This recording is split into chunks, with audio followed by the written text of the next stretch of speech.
Exploitation Hollywood 1980. Welcome back, brave explorers of impossible worlds. We are excited to have you here to continue this odyssey together. Before we continue, everything you'll hear is pure fiction. So please don't try to replicate combat techniques at home. This wonderful story in all its rights belong to its brilliant original author. We are only the messengers of entertainment. Want another dose of adventure? Subscribe to our YouTube channel so you don't miss a single chapter. And if you can't wait, our Patreon has exclusive surprises you'll love. Chapter 101 on one at the packing party. So she nodded. You're right, I'll go to the party with you. How's my hairstyle? Antonia didn't have any scenes today, so she reverted to her ballerina style, styling her hair like an elf. Ronald put his arms around Antonia's shoulders from behind. Beautiful, my elf princess. Ha. You never watch ballet, do you? The elves in the ballet The Tempest aren't princesses, they're there to help the princesses. Antonio laughed happily. She was kissed by Ronald from behind. Ugh, hurry up and get it. Do you want me to look like Hillary, with my stomach ripped open? Antonia pushed him away angrily. In a hurry, Ronald rushed to get the item, tearing open the unopened box and scattering it all over the floor. I sing of the electric current in my body, I celebrate my tomorrow, I toast to a reunion, when I become a superstar, when I look back at Mars, when I look back at Venus, a million stars burn, and we will be one of them. Lucy stood in the front row of the choir, singing this choral song from the art school graduation performance in the movie. This was a privilege Ronald had secured for her, and she was now very serious, wanting to perform her scene well.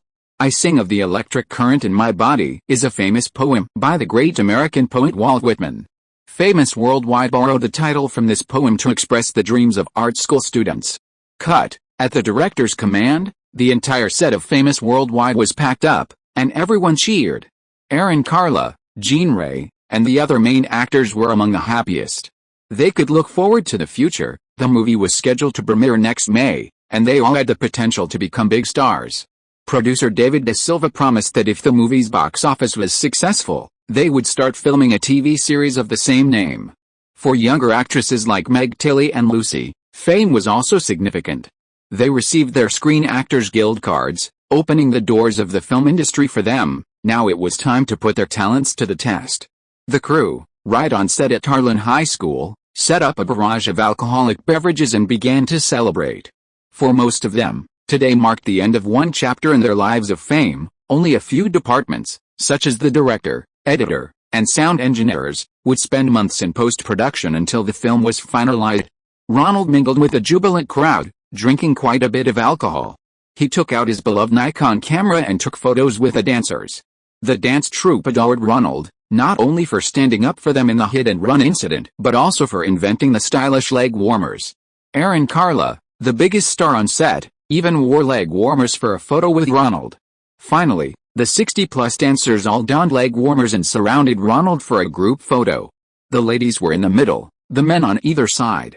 Ronald was the only man in the center, his left arm around Antonia, his right hand casually resting on Irene Carla's shoulder, laughing heartily. The photographer captured this group photo. On the other side of the party, director Alan Parker, cinematographer Sarah Zinn, and a group of British and European staff were gathered, drinking whiskey and telling British jokes. I was with Peter O'Toole, completely drunk, when Michael Caine came over and said, "Is it Saturday?" We both said Sunday, and Michael said, "Then what did I do on Saturday?" Ho ha. Alan Parker continued with his drunken jokes, a favorite topic at British gatherings. "Alan, I heard you used to be a boxer," an assistant chimed in. "You box professionally, didn't you?" Ha. Of course. I box professionally in East London. Don't let my age fool you, none of those kids can beat me now, Alan Parker said, gesturing towards the dancers. Those dancers can't possibly beat you, but I don't think Ronald is a match for you. He's quite strong. The member of the photography crew who made the whistleblower call, disliking the director, started stirring up trouble. Hell, I don't think he's anything special either. He didn't even dare challenge Alan the other day, another British assistant retorted. Don't be so rude, all the American boxers are black now. Ronald, a white man, can't beat our British boxers. If you remove all the blacks from boxing, we British are still the world champions, another older assistant, still harboring some racist sentiments, chimed in. You never know, No one will know until they fight. The first American assistant started stirring up trouble again. Everyone started jeering. The director of photography, Saracen, seeing that the director didn't stop him, stood up and walked towards producer David Da Silva, wanting to organize a live boxing match. Alan Parker, his face grim, took a small sip of whiskey. He had long wanted to teach Ronald a lesson. But using this as an excuse to beat him up would give others grounds for criticism. Last time, he used the rumors about Ronald's ambiguous relationship with Jean Ray to provoke him into attacking first, so he could retaliate and beat him down. Unexpectedly, that bitch Antonia interfered halfway through. Today, that American assistant stirring up trouble was exactly what he wanted. Let them know that he's not just an artist, but also a fighter. Alan Parker has a lot of anger that he can't vent during filming. The young people in America are too free-spirited and disobedient. If this film were shot on the British Isles, it wouldn't have taken so long, nor would it have encountered so many obstacles. Everything would have gone according to his plan. Unfortunately, this country, which has little cultural contribution, is the place with the most money in the global film industry. Director Alan wants to have a boxing match with me. Ronald was somewhat incredulous when he heard the relay from Da Silva and director of photography Saracen. Did anyone actually have a penchant for getting beaten up? Yes, Alan is a professional boxer from East London. If he didn't love filmmaking more, he'd be the world's top boxer. Saracen had worked with Alan for 5 or 6 years and had heard plenty of Alan Parker's boasts. But I don't know boxing, and where are we going to find boxing gloves? That's no problem. We can have a hand-to-hand combat match. As long as you don't gouge out the eyes, attack the groin, back of the head, or throat, it's fine. How about it, Ronald? If you can't, let me uphold America's honor. Producer Da Silva had also had quite a bit to drink. Ronald nodded in agreement to the duel. And the two went to the open space in the middle of the party. The extras and crew formed a circle, and fueled by alcohol, they started shouting. Neither of you are allowed to attack the other's eyes, groin, back of the head, or throat. Follow my instructions. Cinematographer Saracen, emboldened by alcohol, acted as referee. Begin. Alan Parker threw a few straight punches to warm up and began approaching Ronald. A left straight punch came straight at Ronald. Ronald dodged with a sideways movement. Alan Parker had already calculated this, and launched a right hook, aiming to knock Ronald down with one punch. Ronald had gotten used to this amateur boxing move from his daily brawls with a football team in high school. He caught the punch with both hands, stepped behind Alan Parker, and twisted Alan Parker's fist behind his back. Ouch, you fouled! Alan jumped in pain, cursing loudly. Most of the onlookers were American youths, but they didn't care about boxing rules. Ronald had subdued the annoying film set tyrant in one move, and they started cheering loudly. Alan Parker probably did have some boxing training. Even with his right hand restrained, he kept hitting Ronald with his left fist. He also started trying to kick him.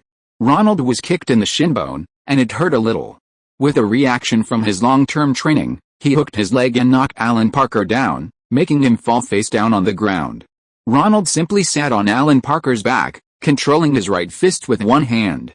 The poor British director was pinned down, unable to move. With his back restrained, he couldn't use his arms or legs. He initially tried to call a foul, but the cheers of the actors drowned him out. After several unsuccessful attempts to turn over, he finally pounded the ground, signaling his surrender. Ronald stood up, released Alan Parker, and then, feigning friendliness, helped him up, leading him to a bow to the crowd. It was as if it were all just a performance. Alan Parker looked embarrassed, but still went along with Ronald's bow. Ronald released his hand and walked towards Antonia. "Darling, you're so brave," Antonia said, giving him a kiss. Eileen Carla, standing beside him, also gazed at him with starry eyes. The little girl still preferred men of strength and courage. Chapter 102 Going Home. Ronald picked up a drink and clinked glasses with composer Michael Gore. Ronnie, Robert Stigwood, the head of RSO, has decided to release the movie soundtrack. You might be able to earn your college tuition now. Really? That's great news. Congratulations to you too. You don't know Robert Stigwood, the head of RSO Records? He's a legendary figure.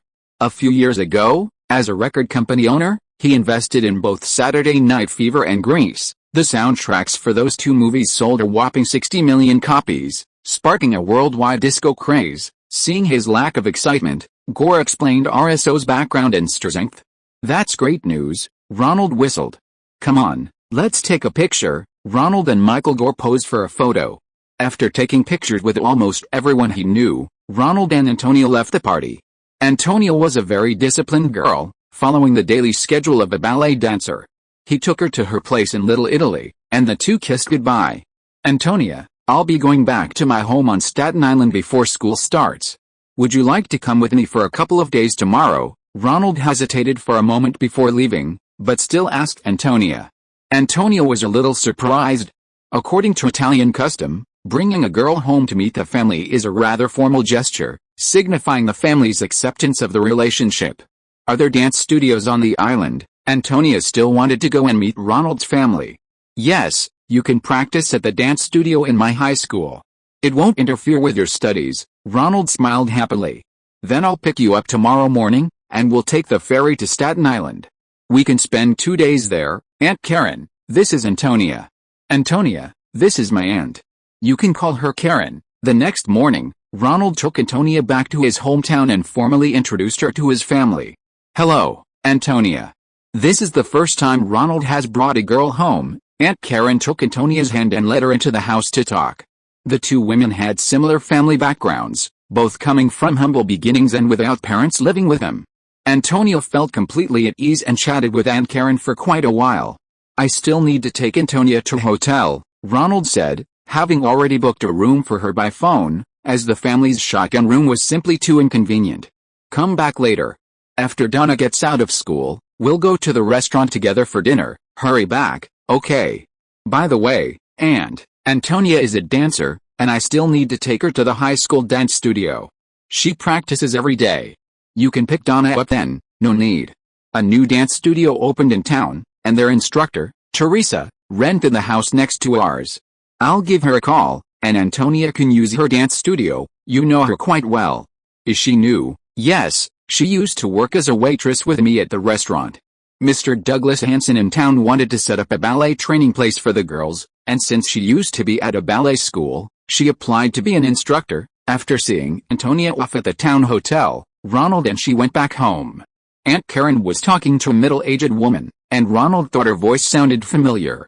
She's a student at a professional ballet school and can even demonstrate some moves for my students. Ronald saw a woman with a ponytail talking to Aunt Karen about getting Antonia into the practice room. Ronald, you're here. Do you remember me? Teresa Kate. Teresa stood up from her chair and shook hands with Ronald and Antonia. Ronald thought she looked familiar, but couldn't quite place her. On the ferry. Ah, it's you, Teresa. I remember you. You've changed a lot, Ronald remembered. This was Teresa Kate, the Wall Street secretary he'd met on the ferry on Veterans Day, the one who had just been fired by her boss. Teresa no longer wore heavy makeup, and she changed her towering professional hairstyle to a neat ponytail, paired with smart clothes, making her look like a ballet instructor. When I got back to Tottville, I applied for a job as a waitress, and that's how I ran into the restaurant where your aunt works. She kept talking about her nephew Ronald at NYU, and that's how I found out you're Karen's nephew. My aunt told me you're now a ballet instructor at the town's training center. Yes, old Douglas wanted to start a class for his youngest granddaughter, and he's always going to Manhattan. He gets anxious not seeing his little darling. So I work part-time there to earn more money. Teresa Kate held out her hand, a simple ring on her ring finger. My high school classmate David proposed to me, Teresa Kate said shyly. We want to buy our own house and settle down in Tottville. Ah, congratulations, Teresa. Ronald and Antonia each hugged her. In America, marriage is always a cause for celebration. The three then went to the town's ballet studio. Old Douglas had spent a lot of money to keep his granddaughter there, and the studio's facilities were top-notch. This is better than that fake practice room on set, Antonia whispered to Ronald with a smile. She went to change into her practice clothes and began her daily practice. Your girlfriend is professional level, Ronnie. She'd be more than qualified for New York City College, Teresa Kate said to Ronald as she saw Antonia strike an arabesque pose. I saw you brought her back to meet Karen. Are you thinking about marrying her in the future? Is she willing to give up her ballet career for you? Ronald was surprised. I really like her, and if the situation is right, I'd love to live with her. But marriage and a ballet career shouldn't interfere with each other, right? Teresa Kate smiled awkwardly, as if regretting her impulsive question. Seeing that Ronald hadn't considered it, I used to be a promising ballet dancer myself, though far inferior to Antonia, so I know a bit about the hardships of ballet dancers. Ronald listened for a while. He realized that ballet is an industry that demands daily practice, especially for dancers who have joined a company. To become a lead dancer, they must go through extremely fierce competition. To maintain competitiveness, high-intensity training every day is essential. For girls with ballet dreams, dating, marriage, and even having children are tantamount to withdrawing from the competitive path. Don't ballet dancers ever date or get married? Ronald was a little skeptical. Antonia, also from a humble background, understood him well and thought she would be a good match. Some marry male ballet dancers, some remain single their entire lives, and most importantly, they generally have children very late. They either withdraw from the competition for lead roles or reach a point where they can no longer dance as expected. Teresa Kate simply told Ronald everything she knew, letting him decide for himself. I feel a little chilly, Ronald. Antonia stopped her practice. Could you get me the leg warmers from your bag?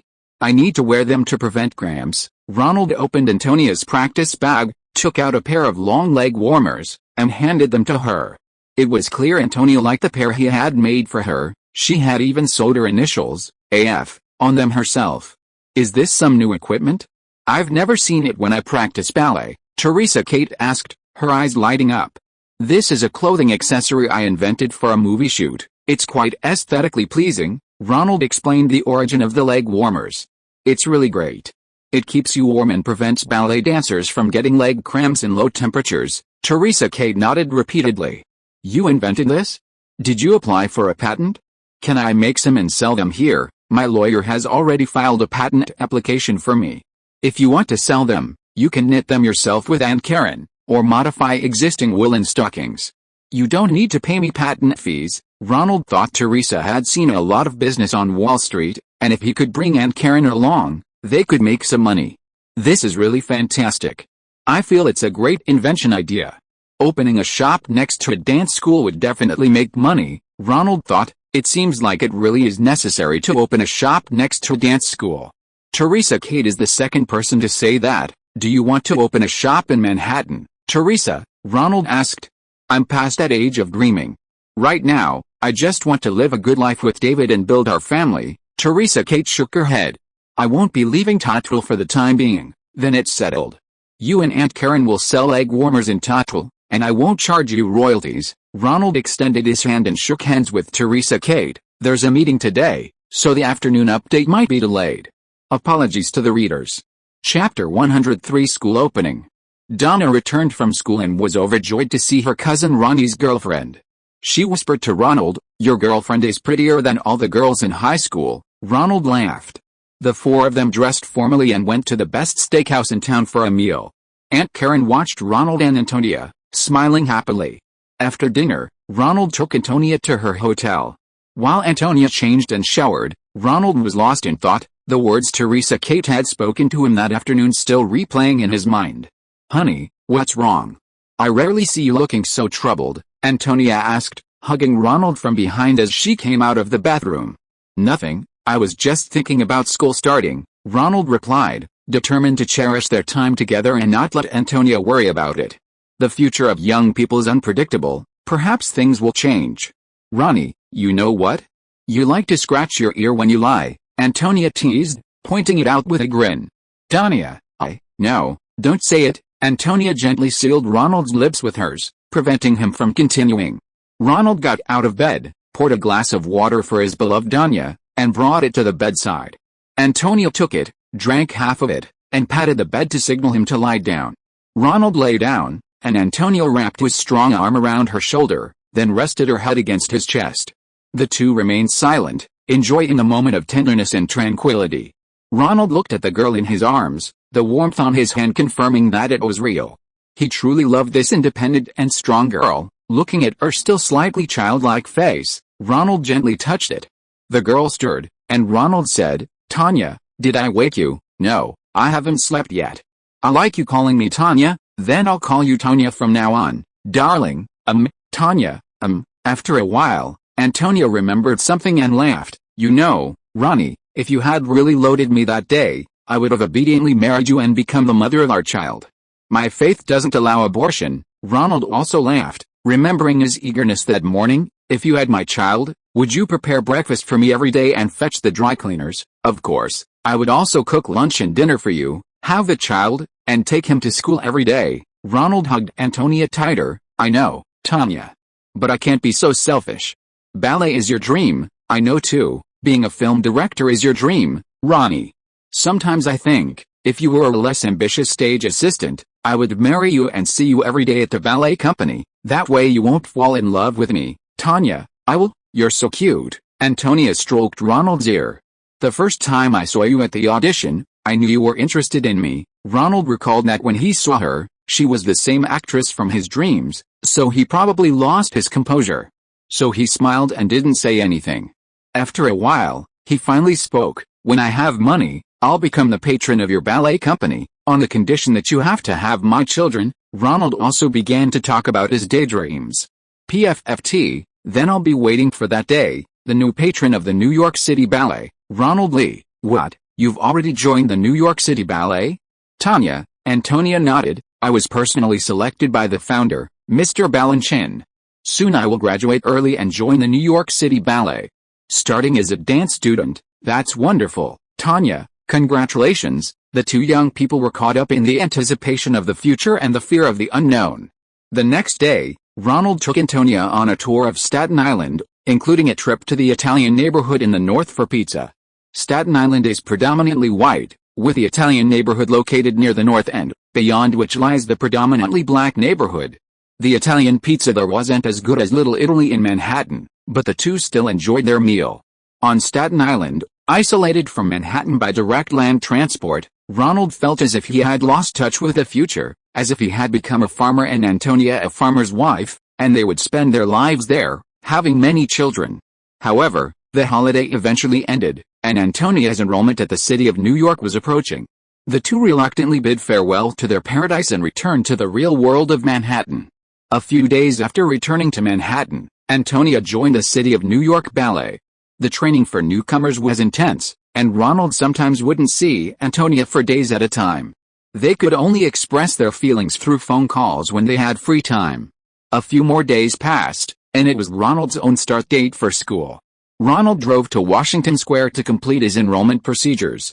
New York University originally had its own campus, but in the early 1970s, it faced a financial crisis and was forced to sell its Bronx Heights campus in its entirety to the newly established City University of New York in 1973, barely managing to raise enough money to avoid bankruptcy. Now, NYU's academic buildings are scattered throughout Manhattan, each college having its own building, earning it the nickname the University Without Walls. Near Washington Square, NYU has a student center and school offices, serving as the orientation area for new students. Ronald parked his car and went to pay his tuition. Many new students were brought by their entire families, fathers driving, mothers handling logistics, getting the students to school, and then setting up their dormitories. Not many, like Ronald, came alone. Even fewer earned their own tuition. Aunt Karen wanted to take time off work to accompany Ronald to college, but Ronald persuaded her otherwise, arguing that attending his graduation ceremony was preferable to accompanying him to school. He could visit his nephew anytime without worrying about sending him to university. Besides, Ronald had his own apartment and didn't need to live in a dormitory, leaving no room for Aunt Karen to do as she pleased. There were many documents on the front desk, and Ronald picked some up to look at. Student loans, Ronald said with a smile, putting them down. With inflation pushing interest rates close to 30% annually, they were exorbitant. Low-interest student loans processed by the federal government were extremely limited, and these commercial loans were practically usurious. For people from the lower classes to rise above their circumstances, it required generations of continuous struggle, unless they were exceptionally lucky. The Deschamps School of the Arts wasn't in Washington Square, but it wasn't far from where Ronald lived. Looking at the available courses, Ronald was actually a little confused. He'd wait until the semester started to audit some classes before deciding whether to choose any. Film-related courses were a must, of course. He'd see if the others were interesting later. Chapter 104 Film and Television Major Dismissal. After a week of adjustment and welcome, Ronald officially began his studies at NYU's Tisch School of the Arts. Martin Scorsese, the director Roger Corman had mentored, was filming in Los Angeles, and his film appreciation class at Tisch would be postponed, but Ronald still enrolled. Other courses included film theory, editing, and sound editing. Ronald chose these 3 courses based on his interests and his previous work at New World. He also chose sound editing because he planned to study with Walter Murch at the San Francisco Mirror Company the following summer. Ronald wanted to build a foundation so he could gain more knowledge and skills while studying in San Francisco. The first class was film theory. All undergraduate students majoring in film arts attended. Ronald chose a seat near the front. An elderly man with gray hair walked in. He was the lecturer, a professor of Greek descent. The old man tossed his materials on the table and sighed. This year, dozens more fools have come to study film and television. 2 weeks before the semester starts, you can ask for a refund. That way you can get your full tuition back, and then quickly apply to change your major or transfer to another school to study something that will pay better. If you're late, this year's tuition will be wasted. Huh? Ronald was a little confused.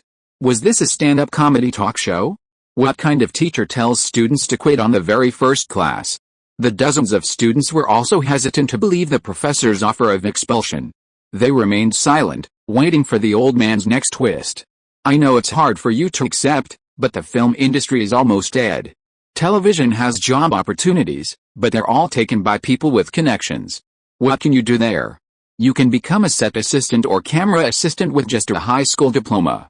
If you know any celebrities in the industry, you can become an actor.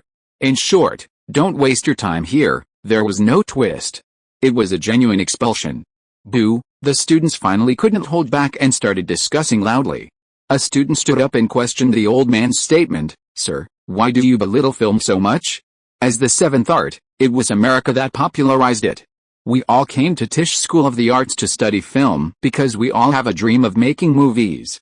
What good does it do you to say such things? The old man nodded with satisfaction. It's a very good thing that you have a dream.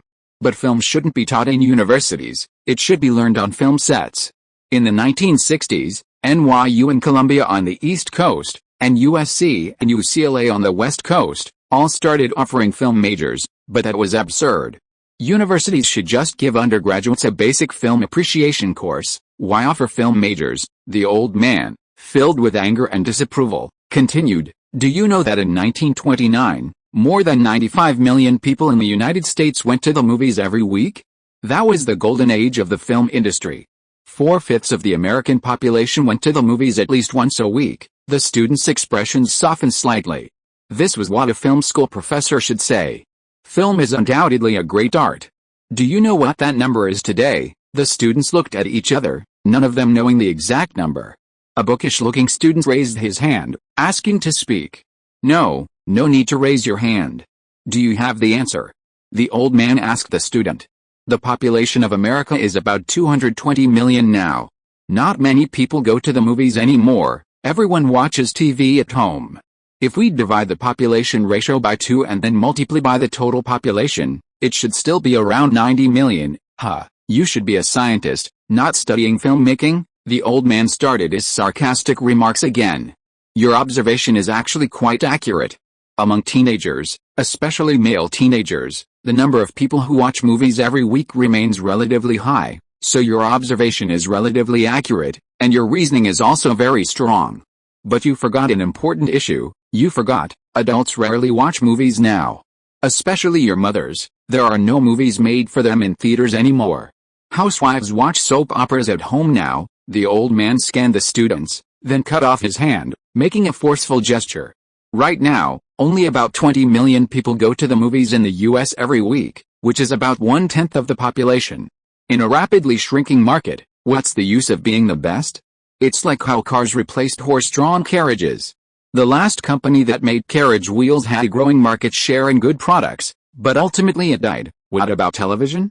You just said that a lot of people watch TV, the bookish student asked again. What skills does television require? It's just a few cameras shooting, and then the director switches between them. Protagonist A's perspective, protagonist B's perspective, wide shot. Do we even need to learn that? Nobody makes movies with the meticulous craftsmanship that Hollywood used to have. It's all sharks, astronauts, and then selling toys. The old man shook his head again. None of you come from millionaire families, so you should switch to a major that pays better. Studying film only leads to 3 paths: shooting TV commercials, shooting factory training videos, or shooting documentaries. None of them are easy, and the income isn't high. You might as well go into real estate sales. The old man continued talking to himself, and the students below felt a chill in their hearts. Ronald was a little discouraged. Had he made a mistake coming to university? Wouldn't it have been better to work with Cameron at New World Productions? Maybe he could be an assistant director now, making progress in the industry. Remember my words, you have 2 weeks to back out and get a refund. After 2 weeks, you can only get a partial refund. Of course, unless your father is a millionaire or a Hollywood star. The old man finally stepped onto the podium and began his lecture. Film is a dying art. We're starting a course on the archaeology of film. We'll talk about the great films, and you can listen to them and see what heights they reached. Then look at the garbage we're showing now, and decide for yourself whether you want to quit. The old man began his formal lecture. Film archaeology? No, film theory.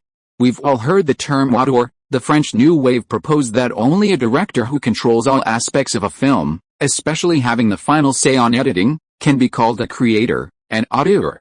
But before that, did Hollywood have no classic films? Of course not. Ronald didn't pay much attention to the old man's lecture, lost in thought like everyone else.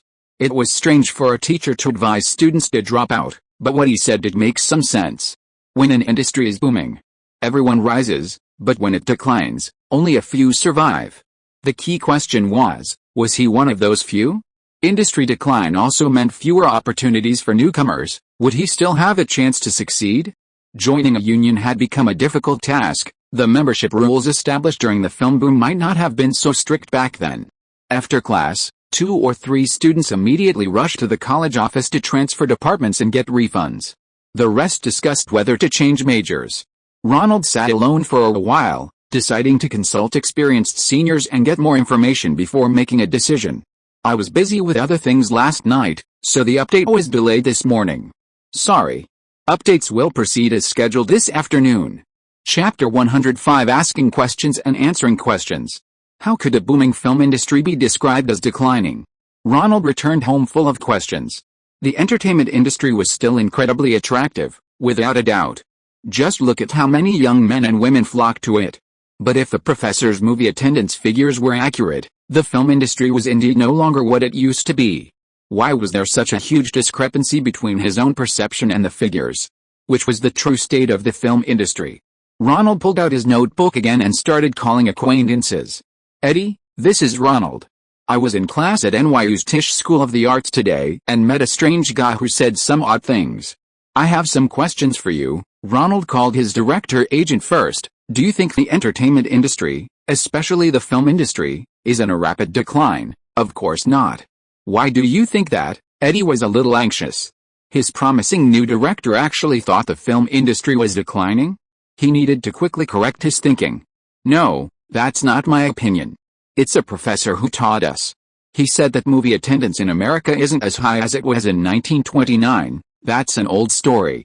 Of course, attendance is down compared to the golden age before the 60s, but most people in the industry are still doing very well. In the 70s, Coppola made The Godfather, Spielberg made Jaws, and George Lucas made Star Wars. All those movies had high box office returns and high total attendance.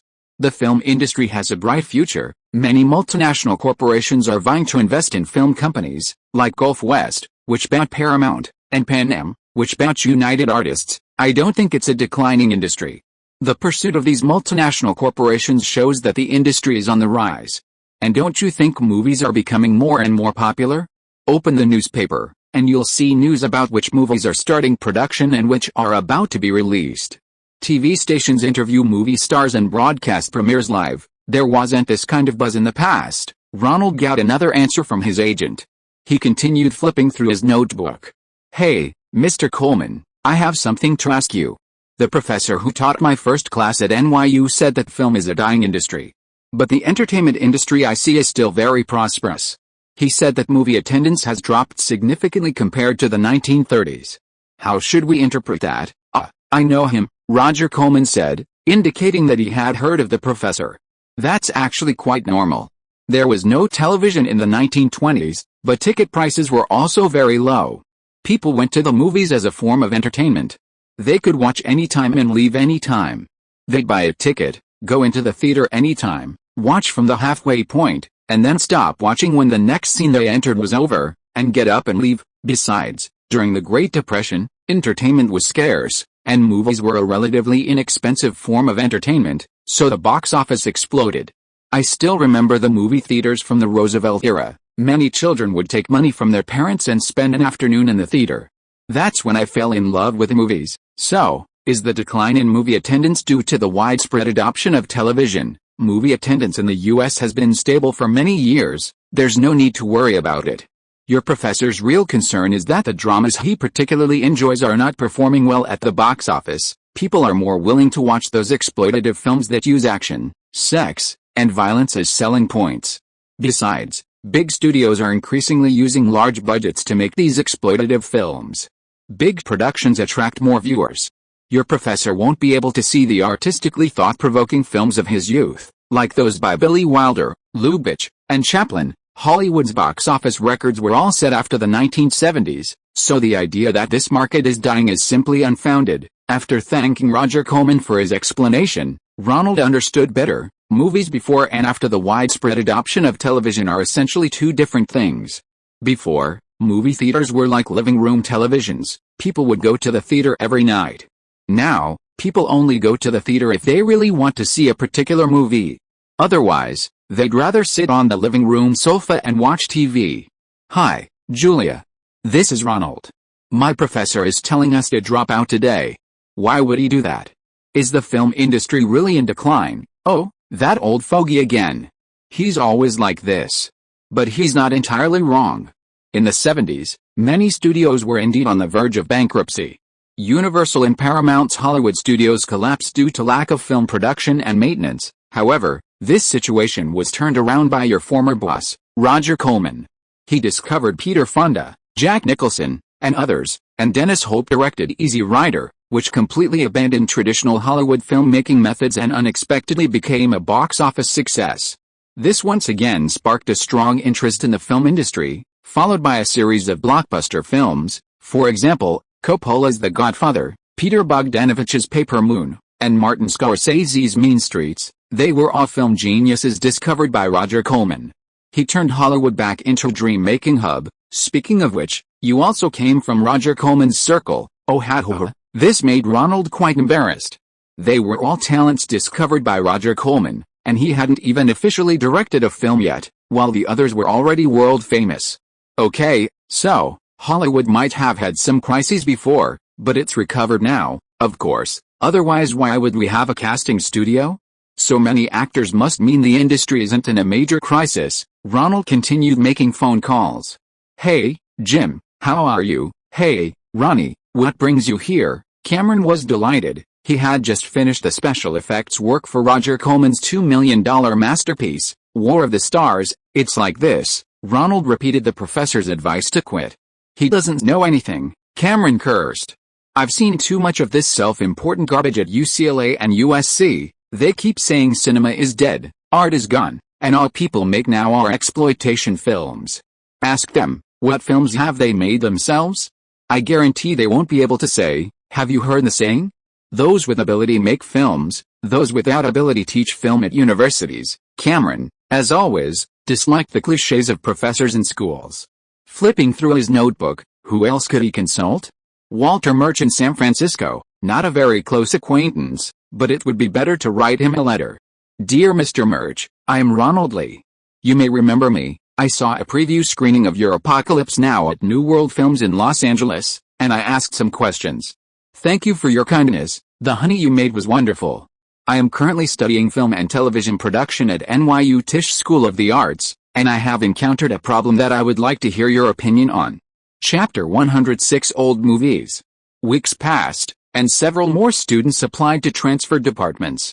Those who remained were all determined to pursue their dreams in film and television. Perhaps some came from families with connections to television stations or film studios, so they weren't worried about finding jobs after graduation. Ronald seemed to glean some insight from the fashionable attire of several of his classmates. Today's class was in the evening, in the screening room. Besides undergraduates, Quite a few graduate students were also attending. The reason was simple: the lecturer was the hottest Hollywood director, Martin Scorsese. Scorsese was interesting. He didn't offer courses related to directing, but instead taught a course on classic film appreciation. According to gossip among the students, the old man who had advised against leaving had also wanted to take this course, but couldn't compete with Scorsese and ended up taking a film theory class instead. A short man with a thick beard entered, walked to the stage at the front of the screening room, picked up the microphone, and began to speak. "I'm Martin Scorsese, and this year I'll be teaching you classic film appreciation. Because my new film is being shot in Los Angeles, this class has been postponed by 2 weeks, and I apologize for that. I still need to finish filming that movie in New York. If there are any scheduling conflicts, my teaching assistant will show the film, and you can submit your review assignment here afterward. I've always believed that the shortcut to filmmaking is to watch a lot of classic old films. Don't just watch Ingrid Bergman and Grace Kelly, although they are certainly worth watching as well." The students laughed appropriately. Scorsese chuckled. "What I mean is, we need to start from the silent era. The common techniques used in film were established during that time, so we must go back to that era. We need to walk through the journey of directors throughout history so you can have a deeper understanding of current film techniques. Today is the first day, so I won't torture you. I've chosen a sound film, The Grapes of Wrath, directed by John Ford, a great Western director, in 1940. The reason I chose this film is to show you that all the so-called rules of directing can be broken for the sake of the desired expression. Of course, the premise is that you have mastered the rules so you know when to break them. I especially want you to pay attention to the first minute, how the lead actor, Henry Fonda, Jane Fonda, and Peter Fonda's father, captivates the audience's attention without uttering a single word. Then Scorsese signaled to his teaching assistant to start showing the film in the back projection room. Scorsese didn't talk about theory, he just got everyone to watch the film and write film reviews afterward. A truly great director's lectures are always simple and straightforward, without the jargon and theories that might discourage an old man. During the brief time before the screening, the students began whispering among themselves about Scorsese's purpose. Some even cited the theory of auteur cinema, believing Scorsese was training their auteur consciousness. A black student glanced at them disdainfully, put on his glasses, and surveyed the room, as if wanting to hear what others had to say. His gaze swept over Ronald, paused, and Ronald gave him a friendly nod. The black student nodded back and looked at the screen. Ronald thought it wasn't that complicated. This was a practitioner, showing disdain for theorists. Scorsese also made commercial films, so of course he knew the importance of the opening. Roger Corman crammed in beautiful women, violence, science fiction, and suspense at the beginning. Scorsese was more sophisticated. He admired The Grapes of Wrath, so he must have used some different techniques to attract attention, which was why he wanted the students to learn from him. The film began, and a beam of white light shone on the screen. The old film print had been played hundreds of times, and the sprocket holes on the film were worn, causing it to not hold properly on the projector and shake back and forth. This resulted in some shaky footage. There were also scratches, blemishes, and mold spots from previous screenings. The opening composition was rather bland, a still camera pointed at a telephone pole in an empty street. A man walked towards them in the distance, past the camera, looking to his left. The camera followed him as he continued forward, and a truck and an old house appeared in the frame. It certainly broke many rules. Ronald remembered Roger Corman telling him that he had to keep the camera moving as much as possible, avoid static shots, and try to stimulate the audience. But The Grapes of Wrath, with its first minute devoid of any sensory stimulation, still kept Ronald firmly in his attention. Perhaps this was because he was drawn to the man. Who was he? What was he doing there? Where was he going? The film was 2 hours long, and Ronald found it extremely enjoyable. It tells the story of a murder suspect who, after being paroled from prison, returns to his hometown of Oklahoma, only to find himself caught in the Great Depression. The film depicts the hardships he and his family face as they travel to California to find work. The misery and helplessness under various capitalist economic crises are vividly portrayed. The recent economic downturn bears some resemblance to the Great Depression, and Ronald felt a certain resonance watching the film. The movie ended, Scorsese had already left, and the teaching assistant began distributing course outlines, assignment requirements, and other materials. Ronald ran into the bespectacled black student again. Hi, hello, Ronald greeted him. I haven't seen you in undergraduate courses. Are you a graduate student? Yes, I'm Sheldon Jackson Lee. I know you. You were in High School of Rock. I've seen Scorsese and Albert's film reviews. Ronald couldn't help but smile. This fellow Lee didn't reveal his nickname, Sleepyhead Lee. Hello, nice to meet you. Me too. You've worked on film sets before. I'm currently preparing my graduation film. Could you come help me on set? Students at the Imperial Academy of Arts are required to submit a short film as their graduation thesis. Ronald already knew this. To save costs, many students help each other out, one as assistant director, another as cinematographer, and so on. However, this black man had high standards. He only made the offer after demonstrating his own experience on film sets. Of course. Just let me know when it's time, and I'll be happy to help. The Academy understands the students' needs, so many classes are held in the evenings, allowing them free time during the day to film. That's great, let's exchange phone numbers. Sheldon took out a pen and paper and exchanged numbers. What have you been up to lately? Any film crews? I recently participated in MGM's Fame, and filming is finished now, so I'm coming to school. Sheldon was a little envious of his resume. I also hope to join a film crew to learn, but my ultimate goal is to become a director and film stories about black people. So I hope to make my short film well and submit it to film festivals, so maybe a producer will be willing to invest in me. You will definitely succeed. Ronald said goodbye to him. Back home, Ronald ate some late-night snacks and poured himself a cup of black tea. Studying was still quite intense, with various assignments, reading, and writing, often keeping him busy until late at night. Antonia was still in newcomer training, and he heard that Balanchine was quite satisfied with her and would give her a small, official role next year. So now she was fully immersed in practice, and both of them were very busy, only talking on the phone in the evenings. The video recorder clicked and started recording automatically.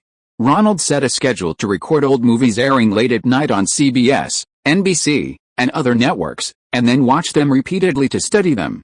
This was something Walter Murch suggested in his reply. Walter was very candid, stating that he was merely a craftsman, possessing some knowledge of the techniques and art of image and sound editing. Ronald asked him about the more complex issues of film production and marketing, which Murch didn't have answers to. However, in the letter, Walter repeatedly emphasized the importance of old films. Now, aside from the occasional television broadcast of old films, the only way for ordinary people to watch them is in film school classrooms. This is a stage all masters have gone through, requiring dedicated study. Walter Murch also told him that film has undergone two major technological revolutions. The first was the transition from silent to sound, and the second was the transition from black and white to color. Both revolutions resulted in large-scale unemployment for the original technical staff who couldn't adapt to the new technologies. However, their techniques didn't become obsolete, so the new generation of filmmakers after these technological revolutions often simply reinvented the old techniques of their predecessors. Many techniques that reached a high artistic level in the era of silent and black and white films have been lost. Watching a large number of old films from a filmmaker's perspective helps to pick up these lost gems and enrich one's own arsenal of filmmaking skills. Ronald heard Martin Scorsese say the same thing today, and he couldn't help but pay more attention to watching classic old films. He also wanted to build his own videotape library and study it repeatedly when he had the chance. Ring ring ring ring. The phone rang. It was Antonia. Ronald happily picked up the phone. Hi, honey, Ronnie, the lead actress of the American Ballet suddenly got injured. After the understudy took over, they didn't have an understudy. They asked me to try out for the understudy role, and I was chosen. Really? Congratulations. That's wonderful. Ronald was genuinely happy for Antonia. This was the best possible start to her career. However, I will be touring with them for 6 months, and we won't be able to see each other for 6 months. Antonia's voice was a little low as she spoke. Don't be sad, Tanya. Didn't we agree? You'll work hard to develop your ballet career. And I'll work hard to earn money and try to buy your company. Antonia chuckled. You always make me happy, Ronnie. I'm coming to your place tonight. Tomorrow you have to take me to the airport. I have to go to the West with my company. Chapter 107 Never Say Never. Antonia's sleeping face still held a sweet smile, her cheekbones and chin adding a touch of strength to her delicate features. If she were to wear the makeup of a ballerina from Swan Lake, this strength would be perfectly concealed, leaving only her beauty and independent spirit. Ronald rested his chin on his hand, gazing intently at his Antonia. He was very close, able to feel the faint breath she exhaled, and gently brushed his hand through her blonde hair. It's said that in Sicily, Italy, many people are naturally blonde, unlike the traditional black hair of Italians. Perhaps Antonia has some Sicilian ancestry. Antonia's eyelashes fluttered slightly as she opened her eyes. Seeing her lover beside her, she smiled. "Ronnie, what time is it?" "It's 6:30 in the morning. I've made breakfast, Tanya. You can take a shower and then have breakfast. I'll take you to the airport, no need to rush." Antonio reached out from under the covers and touched Ronald's face. "I know you always have everything arranged, waiting for me." Ronald smiled and helped her up, watching her go to the bathroom. His smile faded as Ronald sipped his black tea, unable to discern the flavor, still thinking about their conversation the previous night. Although the understudy wasn't the true lead, they still had to travel with the company. Antonia's ballet skills had impressed Balanchine, who personally selected her for the New York City Ballet. With the American Ballet's lead dancer injured and forced to withdraw from the tour, the selection of a new understudy was a fair competition. Ultimately, from among all the dancers, Antonia Franceschi was chosen alone, demonstrating her exceptional talent. The general manager of the American Ballet, Natalia Makarova, a former member of the Kiev Ballet who defected from the Kiev Ballet, had decided to offer Antonia a long-term contract after seeing her performance. Makarova planned to train Antonia for a few years before making her the lead in a major ballet, such as Swan Lake, a ballet with extremely high technical requirements. Of course, Balanchine of the New York City Ballet was still unwilling to let her go. In short, her future development in ballet was guaranteed. Ronald was still a university student and couldn't guarantee a better future in the film industry, so he couldn't bring himself to ask her to stay. They both came from lower-class families, and an opportunity to cross social classes was not easy. The two finished breakfast affectionately, and Ronald, carrying his suitcase, drove Antonia to JFK Airport in New York. Her companions had all heard that Antonia had a boyfriend in the film industry and lined up in the airport waiting hall to see him. Ronald was tall and of average handsome appearance, which satisfied the gossipy nature of the ballet girls, who chattered and asked countless questions. The troupe leader, Makarova, understood the difficulties ballet dancers face in their love lives, so she sent the girls away, dedicating the time before boarding to Ronald and Antonia. Afterwards, Makarova pulled Ronald aside and said, "Don't be discouraged. Antonia is a natural dancer, she can establish herself in any ballet company in America. I heard you're a university student. With hard work, nothing is impossible. Many of our ballet dancers eventually marry businessmen, lawyers, or senior managers. You might have a chance too, but I hope you won't bother Antonia during this time. A ballet dancer's prime is short, she needs several more years of training before becoming a lead actress, and she'll be even busier during performances. I don't want my dancers wasting training time by calling their boyfriends every day." Ronald knew Makarova was being very polite, but he was still very annoyed. If he hadn't lacked experience directing films, she wouldn't be lecturing him today. She would have already arranged for Tonya to become a film actress. Aren't movie stars more influential and earn more money than ballet stars? Thank you, I will try my best. Please take good care of Antonia. Of course, he didn't say these words aloud, but thanked the head of the troupe, Makarova. Ronald escorted her all the way to the gate. The two embraced at the plane door. The other girls had already boarded the plane. Antonia hugged Ronald tightly, then looked up and kissed him. "I will love you forever." The words were cut short when Ronald tapped her lips with a finger, stopping her from continuing. Antonia opened her eyes in surprise. "Never say forever, Tanya. The future holds infinite possibilities.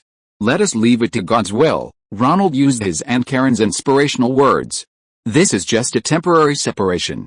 Whenever I see ballet on TV, I will remember a good girl who would cook for me and fetch the dry cleaners." Ronald kept smiling, waving as he watched Tonya board the plane. The plane slowly closed its doors, took off, and soared into the sky. Turning back and walking out of the airport, Ronald looked around but didn't see Bert with his large forehead. Seeing Bert at the airport twice before made him want to find a third coincidence. Smiling and shaking his head, Ronald drove his Honda Accord back to Imperial College on Broadway. This time, Bert, with his large forehead, didn't wait outside the airport. He had finally paid off his bank loan and owned his own taxi license, transforming from a driver into a car owner with assets. Manhattan taxis have a quota, and every licensed taxi owner is a small-time millionaire. Bert no longer needed to earn money to pay his loan, and finally accepted his old friend John Cassavetes' recommendation to teach humanities at the City University of New York. Today, he was waiting at the arrival area for his daughter, Diane Lane. "Daddy." Soon after, Diane Lane appeared from the cabin door, running over to hug her father. She was going through puberty, and her increased physical activity during her trip to Mexico to film a Western had caused her to grow taller, seemingly an inch taller than before. "How was the filming?" Bert began asking his daughter about her performance on set. "It was excellent." Burt Lancaster, a veteran Hollywood heartthrob and Oscar winner, even praised me, saying that if I had been born a few decades earlier, I could have made a name for myself in westerns. Diane held her father's arm and began to talk about the film crew. Burt Lancaster had a heart attack on set. "We were all terrified." Lancaster said this would be his last western. "We were filming on John Wayne's ranch in Mexico when we heard he had passed away halfway through filming. We were on set, and everyone observed a minute's silence for him. Everyone on set knew that Christopher Plummers, who played the colonel in The Sound of Music, daughter, Amanda, couldn't outact me. She only got the same screen time as me because of her father." The director said Universal might release Cattle Annie and Little Britches next spring. "By the way, who did they cast in the Blue Lagoon?" Diane Lane finished talking about the film crew and started gossiping about a movie where she appeared nude. "It was Brooke Silva, Terry's daughter." "What? Terry would have his daughter appear nude?" Diane was a little incredulous. The director had said that the male and female leads would be nude throughout the entire filming in Fiji. "No." The director gave in and agreed to use a stunt double. "Oh." Diane Lane got her answer and was a little sullen. Rumors were circulating in the film crew that westerns were a dying genre. Not many people still enjoyed the old-fashioned cowboys and Native American battles. Even with western superstar Burt Lancaster leading her, this film, The Runaway West, probably wouldn't do very well at the box office. Diane was a smart girl. She'd heard a lot of rumors and knew what was going on. Blue Lagoon, on the other hand, was a tropical film. If she didn't have to appear nude, that alone could bring in a lot of box office revenue. Besides, she really wanted to travel to a tropical island. Diane Lane had toured the world with an off-Broadway company performing in the musical La Mama when she was 6, along with Meryl Streep, who had been nominated for an Oscar the previous year. Visiting new places and experiencing new people and customs had always been Diane's passion. Don't be discouraged. You still need to hone your acting skills. As long as I'm here, I'll never let you play a child prostitute, an adulterer, or a slut. Big Man Bert started reasoning with his daughter, saying that in Hollywood, it's easy to take your clothes off and become famous, but it's hard to put them back on. Never say never, Diane Lane thought to herself, a phrase she'd learned on set. Chapter 108 Sanjiang's Thanks. Tomorrow afternoon, this book will be recommended by Sanjiang Literature City. Being recommended by Sanjiang is an unexpected surprise for me. As a new author and with a new book, to have made it to Sanjiang is something I can only express my deepest gratitude for everyone's support. First, I want to thank my editor, Roy, for giving a new author so much trust, which is rare. The book's current success is inseparable from his trust. Next, I want to thank all the readers for reading my novel, especially those who voted, invested, and tipped. Thank you so much for your love and support. Finally, I want to thank all the readers who commented in the book reviews and chapter comments. It's very touching and gives me a great sense of accomplishment that you've come to discuss the plot, offer suggestions, and help the book achieve even better results. Thank you again. If you are listening to this novel on a channel other than Fanfic World, it means it was downloaded and re-uploaded without effort. We warmly invite you to visit our channel, Fanfic World. There you will find the original version of this story and many other novels of various genres. We look forward to seeing you dive into a world of incredible novels. Chapter 109 Still an Unknown Nobody. No, you have to wrap the film magazine with tape before you can start shooting. Ronald stopped a red-haired female student. Why? The school's equipment is very old. If there's a light leak in the film magazine lid, your film will be accidentally exposed, and you won't get any footage. The film and television program at Imperial College is relatively poor. They can only give each undergraduate student 1 minute of free film to try out the basics of camera operation: push, pull, pan, tilt. Each action lasts 10 seconds and is submitted as an assignment. Ronald hadn't taken any photography classes yet, but he had experience working on film sets, which many upperclassmen knew. He was often invited to be a camera assistant. Nominally an assistant, but actually an instructor. Facing a camera like that, many people are initially intimidated. Even if they know how to operate it, they might forget or become flustered. Having Ronald there to supervise gives them some confidence. Ronald took the opportunity to become familiar with many students, including some from the master's program. Don't exaggerate. Those exploitation films you shot on the New World all used German-era cameras, which is why the camera lid wouldn't close. We use Panavision, made in America. The speaker was the son of someone in the film industry, who was also studying at NYU. So he knew some of Ronald's background. Ronald shrugged and spread his hands. I'm just giving you a heads up. How you shoot it is up to you. Actually, in the FAME crew, besides the two main cameras, they had also rented a Panavision camera, and the director of photography, Saracen, always wrapped it with tape. The red-haired girl thought for a moment, then picked up the tape Ronald handed her and wrapped it around the edge of the lid. It wasn't much trouble. Then she mounted the camera on the tripod. Remember to wait 2 seconds after turning on the camera before you start panning, Ronald added. Why? The red-haired girl asked. Normally, it takes a second or two for the camera to go from startup to full motor speed. If we start shooting immediately, the film won't be fast enough for the first 2 seconds, and it'll look like fast motion. The red-haired girl looked troubled. How am I supposed to know when the motor is at full speed? Don't worry, the sound of the motor will tell you when to start, and I'll remind you too, don't believe his nonsense, he's just a crew assistant. We only have 1 minute of film. If you wait like this, the first and last 3 seconds of a shot will be gone. What are we supposed to do? Saving film is the most important thing, the Hollywood heir objected again. Of course, it's your assignment, you decide. Ronald could tell the heir was interested in the red-haired girl and wanted to be a hero. He said he'd be the assistant, maybe he could even meet Alan Parker from Britain. The red-haired girl had the heir act, running around in front of the camera a few times to complete the assignment. Thank you, Ronald, no problem. We help each other out. After helping, Ronald went back to find his agent, Eddie, sitting in Eddie's small office. Ronald sipped the black tea his secretary brought him. I remember you prefer black tea, Eddie said. He was a competent agent, remembering his client's preferences in every way. What, has someone asked me to direct a commercial? Ronald longed to start his directing career. Even if it was just directing TV commercials. Although he'd worked on 2 films, one was an exploitative film shown in midnight theaters, and the other wasn't scheduled for release until next year. Right now, Ronald was still a nobody in the industry. Even a rich kid could look down on him. Don't rush, Ronald. I've already been sending out your directorial clips widely. All we need is a catalyst, and a little bit of luck. What catalyst do you mean? Several manufacturers have launched new generations of sugar-free chewing gum, the kind that tastes better than the old ones, so there will be 3 to 4 commercials finalizing their concepts and starting filming at the same time. We just need to find one. I trust you, Eddie. Is there anything I can do to help? Just stay focused and wait for my call. We'll meet together then. As long as the creative director of the advertising agency and the marketing director of the chewing gum factory approve of you, that's fine. Okay, I'll wait for your news. How's your writer-agent search going? Eddie asked. Not so good. I don't have a script for them to evaluate. Famous hasn't been released yet, so they were hesitant. How could that be? Famous is an MGM project. Why would they hesitate? Eddie asked, puzzled. Which agencies did you contact? Arts and Entertainment, Abrams Arts Agency. I called around the list. You should try West Coast agencies, if you have a new script. East Coast agencies mostly work for Broadway, so, should I join the Writers Guild of the West? Ronald thought of the guild issue.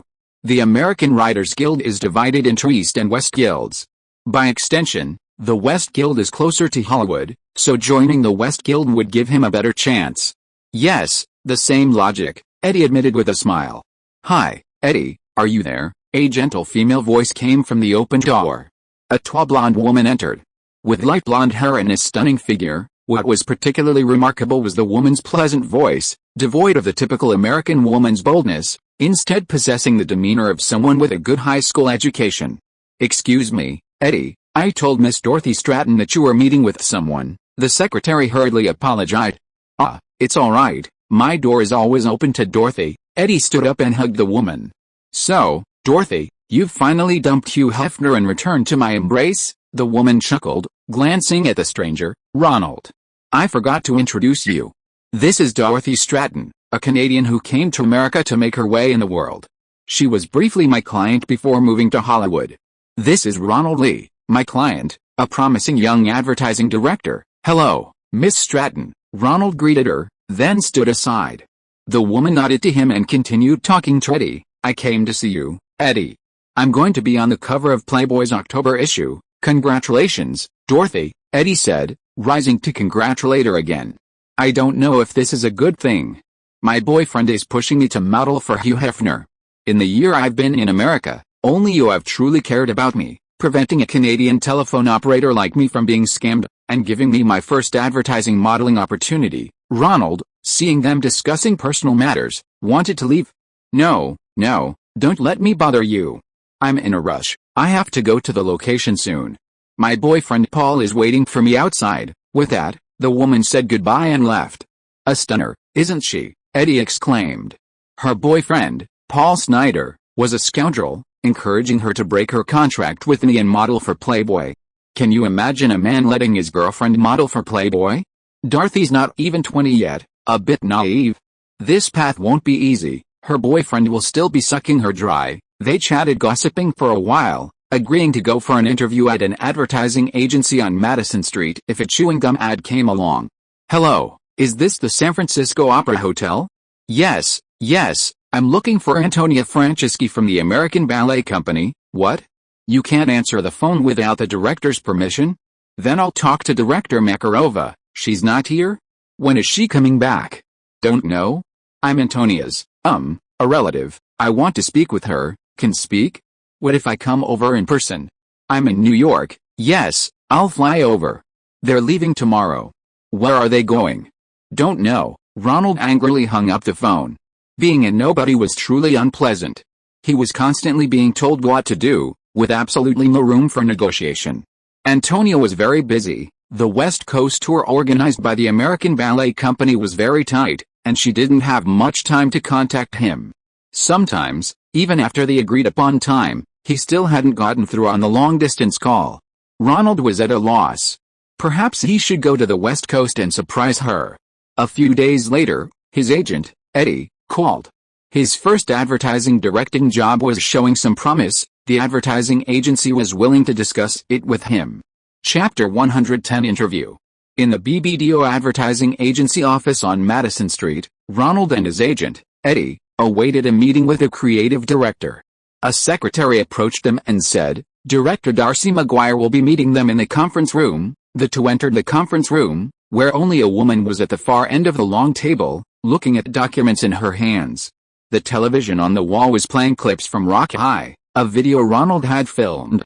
This videotape, produced by Eddie, along with Ronald's resume, had been sent to numerous advertising agencies. The woman was quite attractive, around 30 years old, and blonde. She wore a white blazer and trousers instead of a skirt. The woman didn't greet them.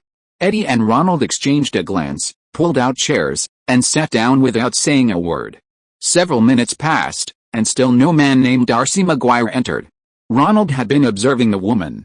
He thought her clothes were made of expensive fabric and had the latest design. Her meticulously styled hair and manicured nails were probably priceless. Ronald noticed she wasn't wearing a ring on her ring finger. Considering she never looked directly at them, but instead flipped through the documents in her hand, as if Ronald's resume held some secret to wealth that needed careful examination, Ronald began to suspect something. Eddie, growing impatient, tapped the conference table with his fingers. This is Ronald Lee, and I'm his agent, Eddie Cohen. May I ask about Darcy McGuire? Ronald stopped Eddie, gesturing for him to pause, and then smiled at a blonde woman in white. I think I should call you Miss Darcy McGuire. Miss McGuire smiled with satisfaction, closed the documents in her hand, and extended her hand across the conference table. Hello, I think you must be Ronald. Just call me Darcy. Ronald shook her hand. Eddie's mouth dropped open in surprise, but he quickly regained his composure as an agent and began to promote Ronald to her. Darcy McGuire listened with a smile to Eddie's introduction. I've already seen Ronald's resume, but what truly impressed me was his direction of the rock and roll high segment. He portrayed Liv Randall, the rock and roll girl, with such strong opinions. I really liked the character. Women aren't appendages of men, but rather individuals with their own insights and ideas, capable of being professional managers. I have no doubt that if Liv Randall were to enter the advertising industry, she would one day rise to a management position like you, Miss McGuire, Ronald flattered. Call me Darcy, Ronald, McGuire replied, this time without any formality. The reason I'm in charge of this Chewels Gum project is because Hershey's is targeting the women's market with this new gum. Hershey's previous carefree sugar-free gum didn't taste good.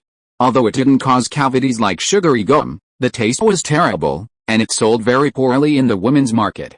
This Chewels Gum has aspartame, a sugar substitute, in the center. Darcy McGuire picked up a few samples and tossed them to Ronald and Eddie. This gum wasn't a long strip, but a square like a sugar cube, with a sweet filling.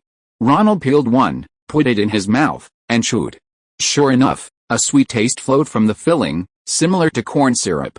It was much better than the tasteless feeling of other sugar-free gums. Oh, this is really delicious, Eddie expressed his delight with an exaggerated expression. Can I have some samples? It's not available yet. Darcy McGuire was amused by his performance. Here, take these. She pushed several samples of various flavors on the table towards him. She looked at Ronald and explained her creative idea. The main reason I chose you to shoot this ad is that among the several candidate directors, only you can capture the confident feel of an independent, professional woman. I want this ad to have that feel too. Feel free to share your ideas. My only requirement for you is that you don't portray a housewife, but a professional woman. Ronald touched his ear. Actually, this had nothing to do with him, it was entirely due to the casting. However, he still explained how to capture the feel of a professional woman. The first thing we need to solve is casting. If we bring in Elizabeth Taylor, it will be difficult to portray the feeling of a professional woman, even though her acting skills are top-notch. We need to find someone with a face like Jane Fonda, someone whose face immediately convinces people that she is an independent professional woman. Darcy McGuire nodded repeatedly. She herself looked somewhat like Jane Fonda. If we're shooting young women, we also need to be careful to select high school girls who excel in dance or sports. In my experience, girls who are good at dance and sports are more independent than cheerleaders and more energetic than nerdy girls. They are more likely to resonate with men. Darcy McGuire laughed. I was on the gymnastics team in high school, and it just so happened that the Zowie League women's gymnastics team visited the United States. My mother supported my joining the gymnastics team, which gave me excellent training. As she spoke, she handed 2 advertising concept documents to Ronald and Eddie. Bingo! Ronald secretly cheered, realizing he had hit on their strengths, and Darcy happened to be the project manager. It seemed that this advertising shoot was going smoothly. Looking at the concept documents in his hands, 2 15-second short commercials. One ad featured a gymnastics team girl holding up Chewels Gum and uttering the tagline, "Why do I like Chewels Gum? Because it tastes better." The other ad featured a group of recent college graduates, led by a woman, who said, "Why do we prefer Chewels Gum? Because it tastes better." Ronald considered for a moment and briefly explained how he would shoot the 2 ads.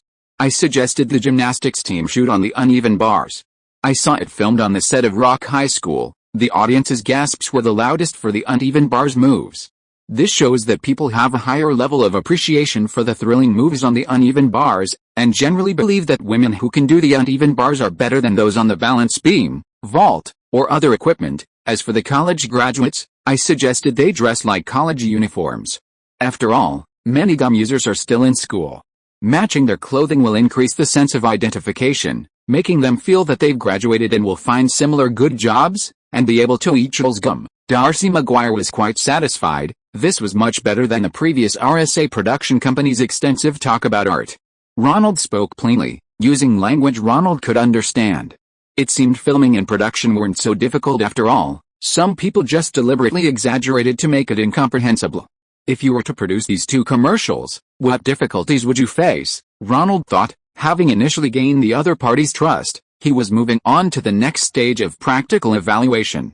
What I need most for the shoot is a woman who can do gymnastics, and she needs to fit the American public's aesthetic, the so-called girl next door. Ronald looked at Eddie, thinking, I'm really giving you a chance this time. Eddie smiled and continued, I have some information on girls who can do gymnastics. We can hold a joint audition, with Hershey's marketing staff and you. Ms. McGuire, choosing together, I think that's a good idea.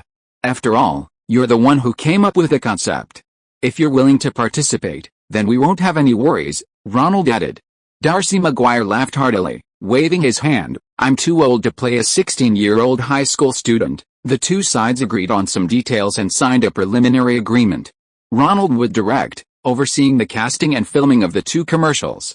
BBDO would provide the venue and filming crew.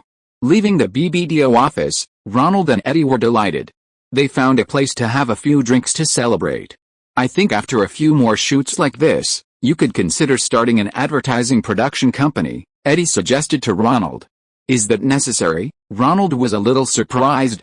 Of course, if it's just occasional filming, building a team isn't cost-effective. But if you frequently have advertising projects, having your own long-term team will be very important. The level of understanding will significantly improve your filming efficiency and quality. In the president's office of BBDO Advertising Company, Darcy McGuire was arguing with another man in front of his boss and partner. Dan, this is my project. You have no right to interfere. No, Darcy. Hershey is a key client of our company. I also have other business with them, like the highly profitable chocolate commercials. I won't allow you to mess around and ruin our relationship with Hershey, Dan. What makes you think I'll ruin our relationship with Hershey? My project's concept will make their products sell like hotcakes, just because that kid's a director? We should be working with Ridley Scott's RSA company. Their proven track record is what our big company needs, not just a few well-shot scenes in an exploitation film. Isn't advertising just a matter of a few shots? You're British, you're just biased towards your compatriots' RSA company. Besides, I'm not deaf or blind. Ronald and RSA's director, Alan Parker, have some issues with their new film. You just want to exclude him. Darcy McGuire directly exposed Dan's thinking, which infuriated Dan, who was at the same level, and he was about to retaliate. The boss stopped their mutual attacks, thought for a moment, and said, I don't care what grudge Ronald has against RSA, or what grudges you have against each other. I just want a good result. Darcy, you get Ronald Lee to shoot one of your ads, and Dan, you get RSA to shoot one of yours. I'll give you the same budget, and then run them in Cincinnati and Cleveland respectively. After a month, whoever can drive more sales will be in charge of the whole project. Chapter 111 Club 54. RSA stands for Ridley Scott Associates. Its owners and founders are the Scott brothers, Ridley and Tony. RSA recruited a group of British film and television production talents, including the Scott brothers and Alan Parker, who have become renowned film directors. However, Ridley Scott and Tony are currently busy with a major project, adapting the science fiction epic Dune into a film. Alan Parker is busy with a post-production of Famous World. Currently, only Hugh Hudson is available as a director in the New York branch. He previously served as second unit director on Alan Parker's previous film, Midnight Express. BBDO's creative director, Dan, hired Hugh Hudson to shoot a Chewels Gum commercial to compete with Ronald's. We want to emphasize that the fruit filling in Chewels Gum will make you forget it's sugar-free. It tastes just as good as sugary gum, Hugh Hudson, with his messy hair and rock star look, said. That's not difficult, but is it really necessary to go to such lengths for a new product ad? He saw the plan included shooting a large outdoor billboard, which would inevitably have a hefty budget. Yes, I have to beat Darcy McGuire's ideas, Dan said, pointing to the billboard. That old guy would rather promote Darcy because a woman can't throw his position. As long as the budget is right, anything is negotiable. The American Ballet Company, having finished its San Francisco tour, headed to Los Angeles. This time, Ronald learned his lesson and called the director, Makarova, directly. Ms. Natalia Makarova, this is Ronald. Ronald Lee, Antonia's friend. Hi, Ronald. Hello. Makarova answered the phone in a cheerful tone. We're very busy. Antonia is still rehearsing. Is there anything I can do for you?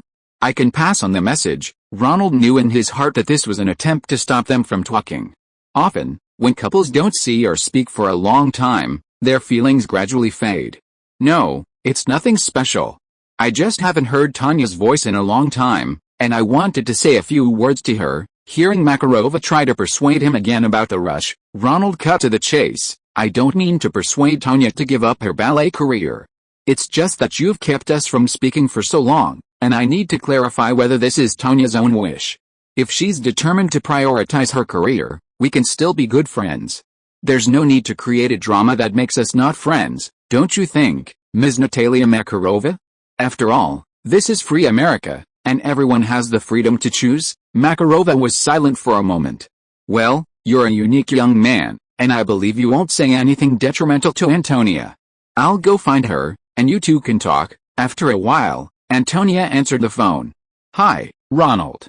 It's so nice to hear your voice." "Me too, Tanya. How's life with the ballet company? Are you happy?" "I love the dance company, and I get to dance on tour, but it's incredibly busy. Besides practicing, performing, studying, and then traveling and resting." Antonia paused, not speaking. Ronald broke the silence. "I'm so happy for you. You've found a career you're talented in and love. Remember to come back to New York next year. There's a world-famous premiere. Aunt Karen and Donna will be there too." "Ronald, Antonia's voice was clearly tinged with sadness. She couldn't quite bring herself to say it. "Of course we're still friends, very good friends. Don't forget our promise. I'll still be your company's patron." Ronald made his usual light-hearted joke. Antonia laughed twice, then stopped. They talked about everyday things, and finally the phone was transferred to Makarova. "Ronald, our tour will end in 6 months. Antonia will be going back to attend her graduation ceremony at the American Ballet School. You'll see each other then." "Thank you, Ms. Makarova. Please take good care of Tanya." Ronald hung up, feeling quite sad. A man wandered aimlessly through the streets of New York. He saw a small shop, bought a pack of Lucky Strike cigarettes, which he didn't usually smoke, lit one with a match, and started smoking. He strolled to NYU's Tisch School of the Arts, where he saw many classmates and acquaintances. Everyone greeted him, and some even invited him to a party, which Ronald declined. He went alone into the storage room for camera equipment and silently examined the gear. "It's you, Ronald. Are you here to borrow camera equipment too?" Ronald turned around and saw Sheldon Jackson Lee, a black classmate from his classic film appreciation class. "Hello, Sheldon. I just came to see what equipment I could use. Call me Spike, that's the nickname my mom gave me. My friends all call me Spike." "Okay, Spike, have you found funding for your film yet?" Ronald remembered he wanted to make a short film and was looking for money. "Yes, the Black Lives Matter Foundation in New York gave me some money, though not enough. I plan to start making it first, and then we can work on it later when we have more money. This is typical for student filmmakers. They shoot as much film as they can afford, and if they can raise more money with a film, they make it into a feature film. If they can't raise any money, they cut it into a short film and submit it for graduation." "That's great. What kind of film are you planning to make?" "I'm planning to make a film about a black barbershop, where customers of all skin colors come and go, and they discuss issues of racial equality. But the protagonist, the barber, is also coerced by the mob, forced to sell underground lottery tickets, and ultimately dies because of it. I want to portray the atmosphere in the black community where, even if you try, it's hard to escape that place." Spike began to launch into a long-winded explanation of his cinematic ideals, which Ronald didn't want to listen to at all, treating Spike's mouth as a white noise generator. "Will you come and help me? I know you have Hollywood experience." "Of course, Spike, of course," Ronald replied casually. "Great. I knew you were different from those Hollywood kids the moment I saw you. You don't discriminate against us black people, you treat everyone equally. They always pretend to care about black rights, but deep down they always see us as a race with low IQs." Ronald, uninterested in listening to any more of Spike Lee's lecture, interrupted him. "Do you know any fun places to relax?" "Spike, what? Want to meet some girls?" Spike laughed. "I know Club 54 is hot right now, but I can't go with you. I'll be mistaken for gay. You'll have to find a girl to go with you. With your looks, you won't be rejected." "Club 54? What's that?" "It's a disco near Hell's Kitchen. Lots of celebrities go there, and lots of good stuff. It's at 254 West 54th Street in Midtown Manhattan. There's always a long line outside, you won't mistake it. Remember to bring a girl with you in the car." After thanking Spike, Ronald started thinking about his female friends and decided to call Madonna. "Madonna, this is Ronald, remember me?" "Hi Ronald, it's so nice to hear your voice, I thought you'd forgotten me." Madonna sounded quite happy on the phone. "I just crashed a band's tour in Europe and I have nowhere to go. Want to have dinner together?" "Forgot you? Of course not. I'm looking for a female companion to go to Club 54. Do you want to come?" "Club 54? That's awesome, I really want to go. Would you take me? That would be great. Madonna's volume suddenly rose, and Ronald held the phone away from his ear, waiting for her to finish her exclamation. Do you know any of the regulars there? Grace Jones? Or Tina Turner? Ronald thought to himself, I don't know any of them. Do I need to know someone to get in? You don't know them? Then we'll just have to try our luck at the entrance. Do you have a car? Having a car increases the chances. Ronald was full of questions, but he didn't want to ask in detail over the phone. Okay, I'll pick you up. Do you want to have dinner together before we go? Madonna, dinner? No, why would we have dinner at the 54 Club? Let's hurry up, it'll be even harder to get in if we're late. Ronald drove to Madonna's house, picked up the girl, and drove to the location of the 54 Club. Along the way, Madonna kept rambling on about how many singers, movie stars, and socialites frequented the 54 Club, and how if she could hook up with a few, she could get into the record industry and release an album. Ronald started to wonder if he had come to the wrong place. He just wanted to relax, but it felt like he'd stumbled into a world of fame and fortune. Upon arriving at the entrance of Club 54, a large crowd was already waiting at the door. A tall doorman occasionally let one or two in. Those who went in were overjoyed, while those who didn't were dejected, but they continued to wait at the entrance, hoping a celebrity would take a liking to them and bring them in. As soon as Ronald stopped the car, Madonna jumped out. How Montague? It's me, Madonna. Do you remember me, the one I came with Mick Jagger last time? The doorman, How Montague, shook his head when he saw her. Who are you with today? Madonna pointed to Ronald, who had just gotten out of the car. I came with him, Ronald Lee. He was a famous director from a Hollywood film crew. Hal glanced at Ronald. Never heard of him. You two can only be considered as a regular couple. He pointed to a group of people queuing nearby. Ronald had no choice but to join Madonna at the back of the line. After a while, another young couple arrived. The doorman, How, started letting people in. You, Madonna, and you. He pointed to Madonna and the boy in the next couple. You can go in. What about me? Ronald and the girl in the next couple called out simultaneously. I'm sorry, How shrugged, indicating they couldn't go in. Madonna happily hugged and kissed How, rushed in, and said to Ronald, Honey, let's meet up again next time. The boy whose name was called also rushed in. The girl behind him stomped her foot in anger. Howard, what are you going to do? Just leave me like this? Am I supposed to take the subway tonight? Ronald turned around to see a tall, brown-haired young woman. Taking the subway in Hell's Kitchen at night isn't safe. If you'd like, I can drive you home first.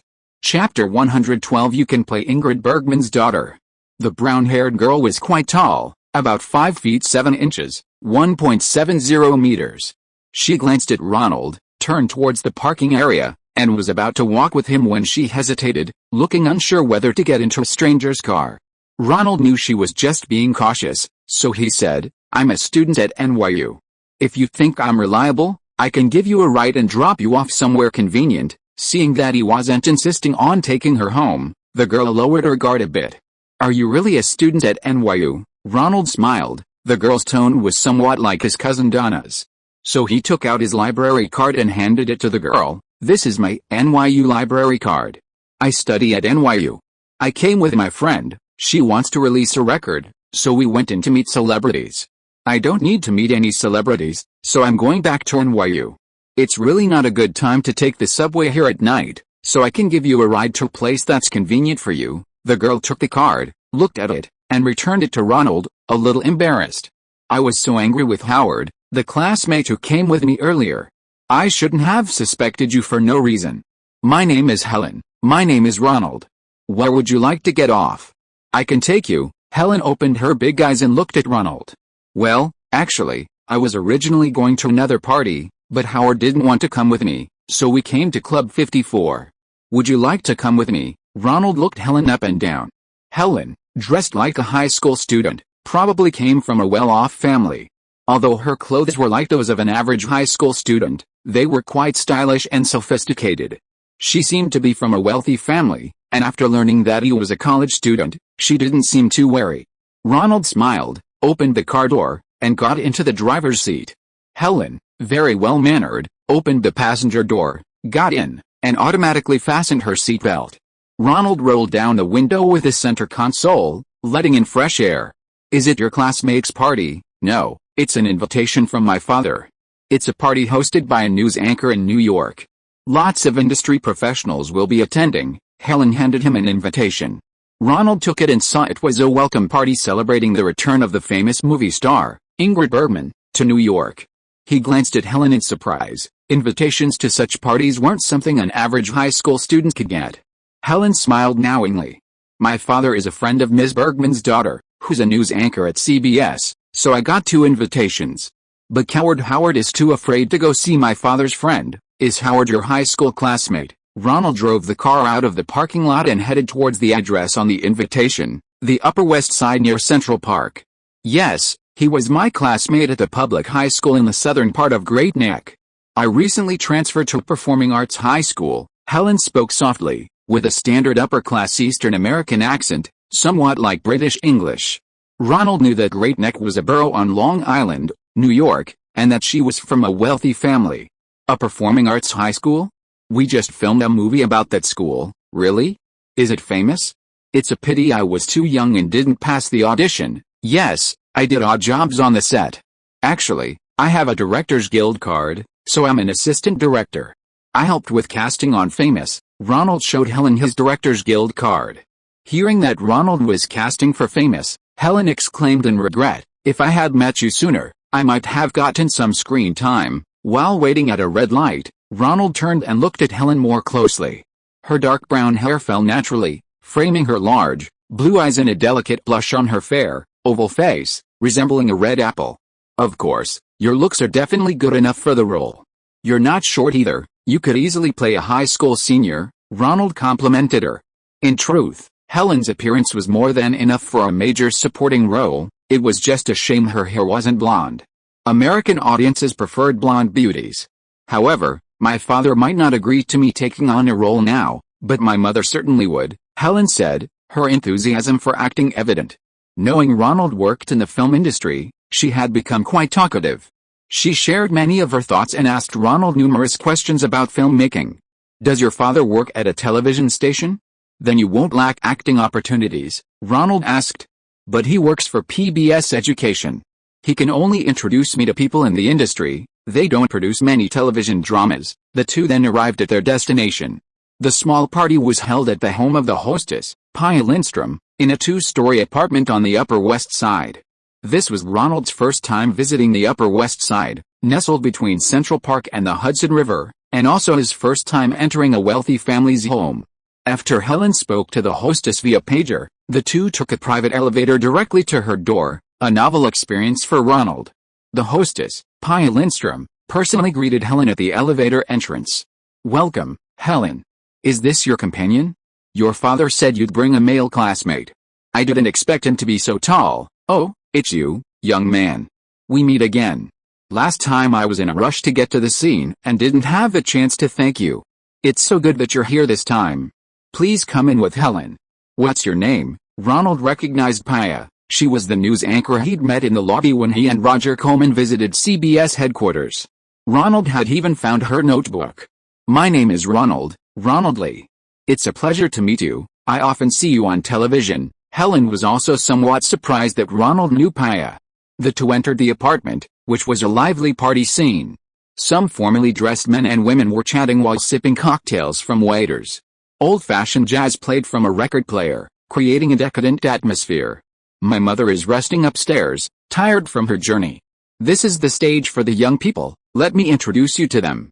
Are you also studying at a performing arts high school? Ronald, Pia asked about Ronald's background. Considering Helen's father was the founder of PBS, and Ronald had once helped her, Pia decided to introduce him as a formal guest to the young people in her social circle. No, Aunt Pia, Ronald is a director. He used to be in casting for the show Famous. Helen eagerly introduced Ronald. Really? You work for Alan Parker? Pia looked at Ronald with newfound respect. No, I just helped out on set. I did some casting work before. I'm currently studying film and television production at NYU's Tisch School of the Arts. Ronald handed Pia his Directors Guild badge. Pia was surprised again. Then you've come to the right place today. There are many big names in the film and television industry here. You might as well get to know them. I'm really lucky. Ronald smiled. In fact, he knew that with his qualifications, truly important people wouldn't be interested in having in-depth conversations with him. Unless he had a family background like the girl next to him, Helen, that would be a different story. Please have a seat. I'll introduce you to someone later. Pia saw Ronald's thoughts and smiled as she went to greet the other guests. Is she Ingrid Bergman's daughter? Ronald took 2 cocktails from the waiter's tray, sat down, and handed one to Helen. Yes, she's the daughter of the 2-time Oscar winner. Helen picked up a coconut-flavored cocktail. Her father didn't forbid her from drinking this slightly alcoholic beverage, especially with Aunt Pia. She had no worries. Compared to the middle-aged men at the party, Helen was clearly more interested in Ronald, who was her age. She asked some questions about filming and learned that Ronald had also directed a few scenes in Rock High School, which made her even more interested. Really? All my classmates went to the midnight showing. I haven't found anyone to go with yet. She finished speaking and looked at Ronald with a smile in her big eyes. Ronald didn't want to take the bait. Helen was still young, a minor, and going on a date with her to a midnight movie would require at least her father's permission. You could take the ferry to Staten Island. The cinemas there show movies during the day too. Rock High School copies are cheaper. That's a good option for Staten Island cinemas. Changing the subject, the two continued chatting about interesting things related to filmmaking. Soon, Helen was recognized by acquaintances and began discussing her father. Ronald finished his coconut-flavored drink and was about to get another when a young, dark-haired beauty hurried over. Are you Ronald? Pia asked me to meet you. She said you're studying at NYU Tisch School of the Arts. The beauty had short, shoulder-length hair, a delicate, high nose, and very beautiful eyes. She spoke with a foreign accent, possessing a European beauty's air. Her facial features might not be as striking as another European beauty, Nastasia Kinski, but her overall presence was even more captivating. Ronald, momentarily stunned, blurted out, if you're making movies, you could play Ingrid Bergman's daughter. Ha ha ha. Pia, who had just arrived, also heard this and burst into laughter, collapsing onto the sofa with the dark-haired European beauty. A voice came from the stairs. What are you laughing at? Pia, Isabella? Who can play my daughter? A captivating, mature woman descended the stairs. It was none other than the Oscar-winning actress, Ingrid Bergman, whom the party was to welcome. Chapter 113 The Director's Talent. Ronald was very familiar with Ingrid Bergman. One of the most popular old movies on American television was Casablanca, starring her. He had seen her on television several times before entering the film industry. Martin Scorsese's film appreciation classes also included Gaslight and Anastasia, both starring her, demonstrating the director's higher regard for her. Gaslight, with its story of a husband psychologically abusing his wife, played by Bergman, was so sensational that gaslighting evolved into a proper noun in English, specifically describing men's psychological manipulation and abuse of women. The aging beauty descending the stairs, draped in a cashmere shawl, exuded elegance and grace, yet maintained a friendly demeanor. This was Ronald's first time meeting a superstar in real life. The aura of a star was indeed powerful. Isabella, a dark-haired beauty who looked very much like her, stepped forward and hugged Bergman's arm. It's Ronald. He's Marty's student. He saw me just now and said that if I were to make a movie, I could play your daughter, Mom. Bergman stepped forward and grasped Ronald's hands. Isabella, like Pia, is my daughter. You're Marty's student. That's wonderful. The guests all rushed forward to surround Bergman, pushing Ronald out of the inner circle. It seemed they were all Bergman's fans from back then, forgetting their own status and position in front of their idol. Only their admiration from years ago remained. Bergman's hospitality was also excellent. She chatted with everyone, making them feel undisputed. Ronald looked around, searching for Helen. Pia was introducing Helen to her mother. Feeling somewhat bored, Ronald turned back, picked up another glass of sparkling water, and drank it alone. Bergman had undergone surgery a few years ago and her health hadn't been very good. After exchanging a few words with everyone, she retreated to her room to rest. Pia then found Ronald. Ronald, what are you majoring in at NYU? Interested in working at a TV station? We have a lot of commercials. Maybe I can arrange for you to appear. I want to be a film director. In fact, I just got a directing job for a chewing gum commercial, and I'm casting. You've surprised me several times tonight, Ronald, Pia said. Why not let Helen play the role? Would she be perfect? Ronald looked at Helen. She was indeed tall enough, and could play a college student. Of course, I think she'd have no problem appearing in one of the 15-second commercials. I'll tell Gerald that you'll send her back to her father tonight. Pia finalized a plan and went to make another call. Gerald, your daughter's date tonight is quite good. He's a student at NYU, my brother-in-law Marty's, and he's even got a job directing a TV commercial. He'll have Helen in it. Don't worry, it's a chewing gum commercial. Yes, Helen needs a platform to get involved in her acting career. After all, she went to performing arts high school. His name is Ronald, a good young man. I haven't inquired about his family background yet, but to be able to direct a TV commercial while in college, he must either be exceptionally talented or come from a privileged family. Yes, I'll have him take Helen home. You can check it out yourself. My mother will be staying in New York for a while to see her grandchildren, so call me when you have time. After Bergman left, some of the guests also took their leave. Helen and Pia went to talk, leaving Ronald to wait and take Helen home. Ronald dozed off on the sofa. Ronald, do you want to find a place to sleep? A woman's voice with a Swedish accent woke Ronald up. Ms. Bergman, I'm so sorry, it's been a long day for me, and I accidentally fell asleep. It was Ingrid Bergman who came out and, seeing him dozing on the sofa, kindly woke him. Helen's father is in a decision-making position at PBS, and my daughter Pia works at CBS, so sometimes we can be a bit impatient. I hope you don't mind. How did you meet Helen? I heard from Pia that she would bring a male companion, Bergman asked Ronald with a smile. Ronald felt that although Bergman was nearly 60, her star power was still irresistible, so he recounted how he found Helen outside the 54 Club. I'm afraid that the man she booked was Howard, the one who abandoned Helen and went in. Ha ha ha, Bergman laughed heartily, without the coyness often seen in early Hollywood women. Your experience reminds me of my ex-husband, Isabella's father, the Italian director Rossellini. I wrote to him by chance after seeing one of his films. It was all a coincidence. Ms. Bergman, I really enjoyed your performance. Ronald noticed that Pia and Isabella might not have the same father, and there might be some story between them, so he deliberately changed the subject. You're so young, you're watching my older films. Of course not. I watched a lot of old film prints at NYU. It's a rare place to see classic Hollywood and foreign films, and I watch them very carefully. So, which of my films do you like best? Bergman rarely saw a young man in his early 20s watching her early performances. Everyone in America loves Casablanca, but I prefer Anastasia. Why? Bergman was intrigued. Casablanca was actually just a game she created, and its popularity was completely unexpected. Anastasia was her first film after her extramarital affair scandal, and it won her her second Academy Award for Best Actress. She liked it very much. Ronald wondered where to begin. I love your lines the most, Ms. Bergman.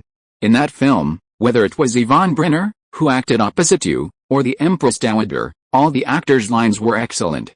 Like two fish chasing each other's tails. I rarely see dialogue performances like that in movies. Oh, yes. You are very talented, Ronald.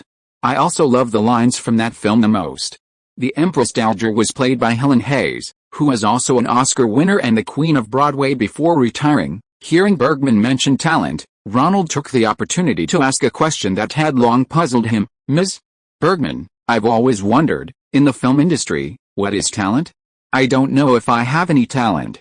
And it's hard to survive in this industry without talent. Seeing that Bergman was listening attentively, Ronald added, I mean, if I finish college and become an editor or a technician on set, it's not difficult to earn a salary. But if I want to be a director, to lead a film, that requires some special talent, and I don't know if I have that special talent. Bergman tightened her shawl, as if she was somewhat uncomfortable. Ronald stood up, walked to the cocktail table, picked up 2 slices of ginger, put them in a glass, added a spoonful of coconut oil in a sugar cube, juiced them, filtered the juice, added mineral water, and handed it to Bergman. This is a family recipe. My aunt often gives it to me when I'm not feeling well. It works very well. Bergman took it and drank half of it. Indeed, the area where she had recently undergone her second surgery felt much better. Thank you, it's very effective. Ronald copied the recipe down and handed it to Bergman. Bergman organized her thoughts. Since you can think of these questions, I'm convinced you do have the talent to be a director. Directing requires a special kind of talent. Among the directors I've worked with, some are willing to let actors improvise, while others stipulate that actors must act exactly as they say. But they all have one thing in common: They must be fully aware of the desired effect of the actors' performances. Many directors are also very good actors themselves. They see actors as tools to achieve the final image. But actors are not objects. They must master methods that allow us to perform comfortably. In short, I think the talent for directing is the ability to drive actors to perform the results they want. At this moment, Paya came over to persuade her mother to go home and rest. Ronald said goodbye to Bergman. Helen also finished speaking with Paya, and Ronald prepared to take her back to his father's house. The hostesses saw the two young people off downstairs. As the elevator doors closed, Ronald saw Isabella wave to him, as if to say, "See you again sometime." Helen immediately apologized to Ronald after getting into the car. "I didn't know Aunt Paya and the others would mistake you for my classmate Howard. I've already explained it to them, and I won't embarrass you." "That's all right, Helen. Paya even suggested you appear in my Trolls Gum TV commercial. I'll talk to your father about it later. I hope he'll let you participate." "Really? What will I be playing?" Helen perked up at the mention of acting. "A college student, an intern at a company, something like that, about 15 seconds long," Ronald replied. "Gum? My dad will agree. He's always been very concerned about me. I haven't seen him much since his divorce from Mom. So that's why the father and daughter had to use Paya as a messenger." The car arrived at the Upper East Side, where Helen's father, Gerald, lived in this traditional, upscale neighborhood. A middle-aged man stood at the door. His daughter, Helen, immediately hugged him as she got out of the car. "You must be Ronald. Thank you for bringing my daughter home. I'm Gerald Slater." Gerald handed Ronald a business card. "I heard from Paya about your Trolls Gum commercial. If you have any difficulties, feel free to contact me." "Dad, do you agree to me doing the commercial?" Helen asked from the side. "You need to let me see the script first." Ronald, then Gerald said to his daughter, "Yes, I agree in principle." The father and daughter said goodbye to Ronald. Ronald looked up and saw the business card read, "Gerald Slater, CEO, PBS Television. Chapter 114. This isn't a pitch, it's office politics. Ronald, there's been a change in the Trolls ad shoot. BBDO now wants you to shoot one version first, versus another one shot by RSA Productions. Only the winning one will continue shooting the next creative concept," Agent Eddie told Ronald from behind his desk. Ronald had come to discuss casting with Eddie that morning. Helen Slater was a suitable candidate to play the second college student creative concept, but he unexpectedly overheard a change in the ad shoot. "What does this mean? Is it a pitch in the advertising industry?" Eddie shook his head. "I don't know. Let's go to Madison Street and hear what Miss McGuire has to say." "No, this isn't a pitch, it's internal office politics," Director Darcy McGuire said, still dressed in a suit and trousers.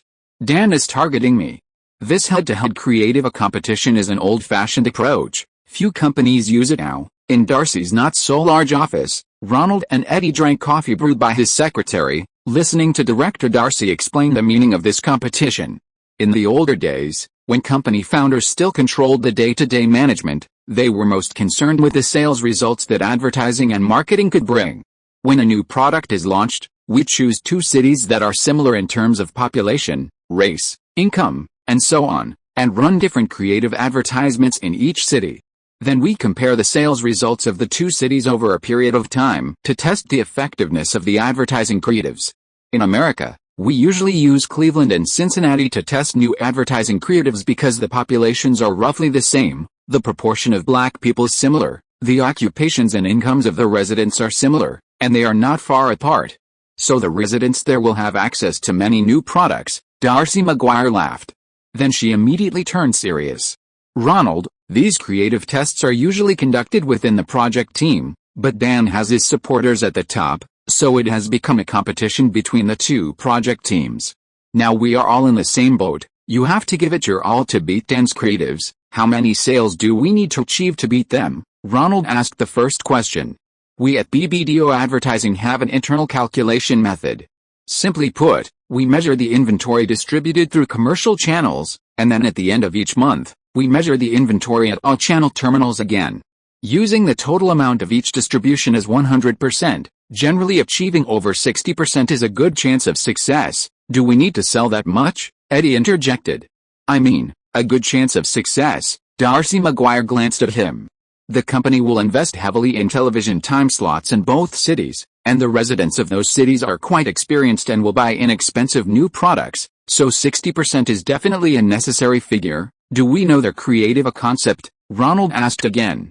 Of course, Darcy McGuire smiled. I have supporters within the company. She then took out a document and tossed it to Ronald. Of course, I can't completely guarantee this isn't a false target. Ronald opened the document. It wasn't much different from the creative concept put forward by director McGuire's team. Dana's team's idea was that Jules was doing outdoor advertising, and the painter forgot to add the sugar-free label because Jules was so delicious that he forgot about it. McGuire's team's idea was more direct. A gymnast jumps off the uneven bars, takes a box of Jules gum from a bag, and an off-screen voice asks why the gymnast doesn't eat Carefree gum, Hershey's older sugar-free gum brand, but instead eats Jules. The gymnast answered, because Jules taste better. I think our idea has a good chance of winning because the tagline is more direct, Ronald said. Advertising is an art of listening, not watching. Not many people in America actually watch ads. We just relax during them while waiting to watch our next TV show or sporting event. Darcy McGuire suddenly stood up, walked out of her cramped spot behind her desk, paced around the office, and then pointed at Ronald. Go on. Seeing her strong reaction, Ronald continued, so it's not about whose ad is prettier or more creative, but about whose tagline is more memorable to the audience when they're not watching TV. Darcy nodded repeatedly and wrote two ideas on the office's portable whiteboard. On the left was Ronald's, Jules taste better. On the right was Dan's idea, Jules are so delicious, we forgot to mention sugar-free. Then it's about seeing which tagline the audience understands better, and which one remembers your brand better, Ronald concluded, clasping his hands. Of course, our group's creativity is superior. Even if you don't see the visuals, it doesn't affect your understanding of the ad. Dan's group, on the other hand, requires the visuals to understand the meaning, adding an extra layer of complexity. Eddie chimed in, echoing Ronald's point. Darcy McGuire stared at Ronald for a long time. Why? What? Ronald assumed director McGuire disagreed with his idea. Why isn't this kind of common sense taught in university advertising programs? And I, a graduate of Boston University's advertising program, don't understand consumer habits as well as you do. Perhaps I'm just a consumer, Ronald said with a smile, so I don't have professional prejudices. I'm just considering things from the perspective of an ordinary consumer. Besides, doing other things during advertising time, isn't that common sense for Americans? Common sense? Darcy McGuire didn't ask any further questions. Perhaps common sense is what professionals lack most. Which version are you planning to shoot first, Ronald? I'm planning to shoot the uneven bars gymnast version first. I was originally planning to shoot that version first too. Because gymnasts are more eye-catching than college students, right? Anyway, when I watch TV, I always stop and watch gymnastics for a while before changing the channel. Okay, Darcy McGuire threw his pencil on the table. Let's shoot this version first, but don't relax. Dan used a lot of his accumulated connections. This version got Hugh Hudson from RSA to direct, and they even built a huge billboard. In short, they've spent a fortune. Where did they get so much budget? Our two teams' budgets are equal, right? Ronald asked curiously. You know, the advertising industry is still a male-dominated world. Dan has many friends in the company. As long as he tells them this is to stop a woman in pants from rising to the top, he can always get the resources. I understand. So, how is the location selection going? We'll rent a CBS studio to film the gymnastics girls' scenes. You don't need to worry about that, Darcy McGuire explained the filming plan. Besides you, we'll also leverage CBS's resources for the rest of the filming crew. After all, you don't have a complete production team like Ridley Scott. How is the casting going? Director McGuire asked Eddie. I've already notified several high school gymnastics departments, and we've shortlisted dozens of female students based on photos. If Ms. McGuire is free, we can go casting together tomorrow, Eddie replied. These are my storyboards. Ronald handed over his advertising storyboards. The back is the college student version, just focus on the gymnast at the beginning. Darcy McGuire flipped through the few pages of storyboards. So she starts by pulling out an old version of Carefree gum, then freezes and cuts to the new version of Jules gum with fruit filling. Yes, that's what's called dramatic effect. To make people remember that Jules is Hershey's new gum, Ronald explained his idea. Okay, let's do it. The audition the next day was arranged at a public high school near CBS. which had a gymnastics hall and uneven bars. So, is there anyone suitable? Darcy McGuire now had a lot of faith in Ronald's judgment. In the advertising industry, the most scarce resource is people with consumer common sense. After an advertising professional becomes successful, their income increases, they live in a big house, drive a nice car, and unconsciously drift away from the perspectives of ordinary people. They can no longer think from the perspective of ordinary consumers like they did when they started out. Actually, the requirements for gymnastics ability aren't high. I only require them to do a dismount from the uneven bars. The important thing is that they look like the girl next door. Have them read the advertising copy again, Ronald answered, looking at the girls. Because Chew's gum tastes better, that's good. Ronald ticked the name. Because Chew's gum tastes better, this one is too pretty, she doesn't quite fit the image of the girl next door. For everyday consumer products like this, it's best if the model and the user's average appearance is close to, or slightly higher.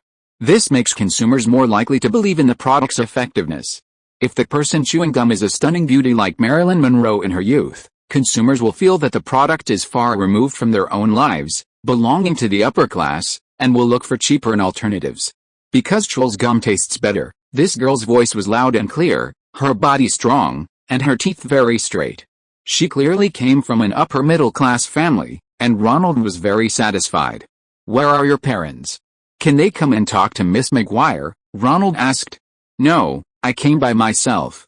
I heard from a friend that you can earn a lot by shooting commercials, and I need to earn money to pay for my college tuition, the blonde girl, dressed in a high school uniform, replied.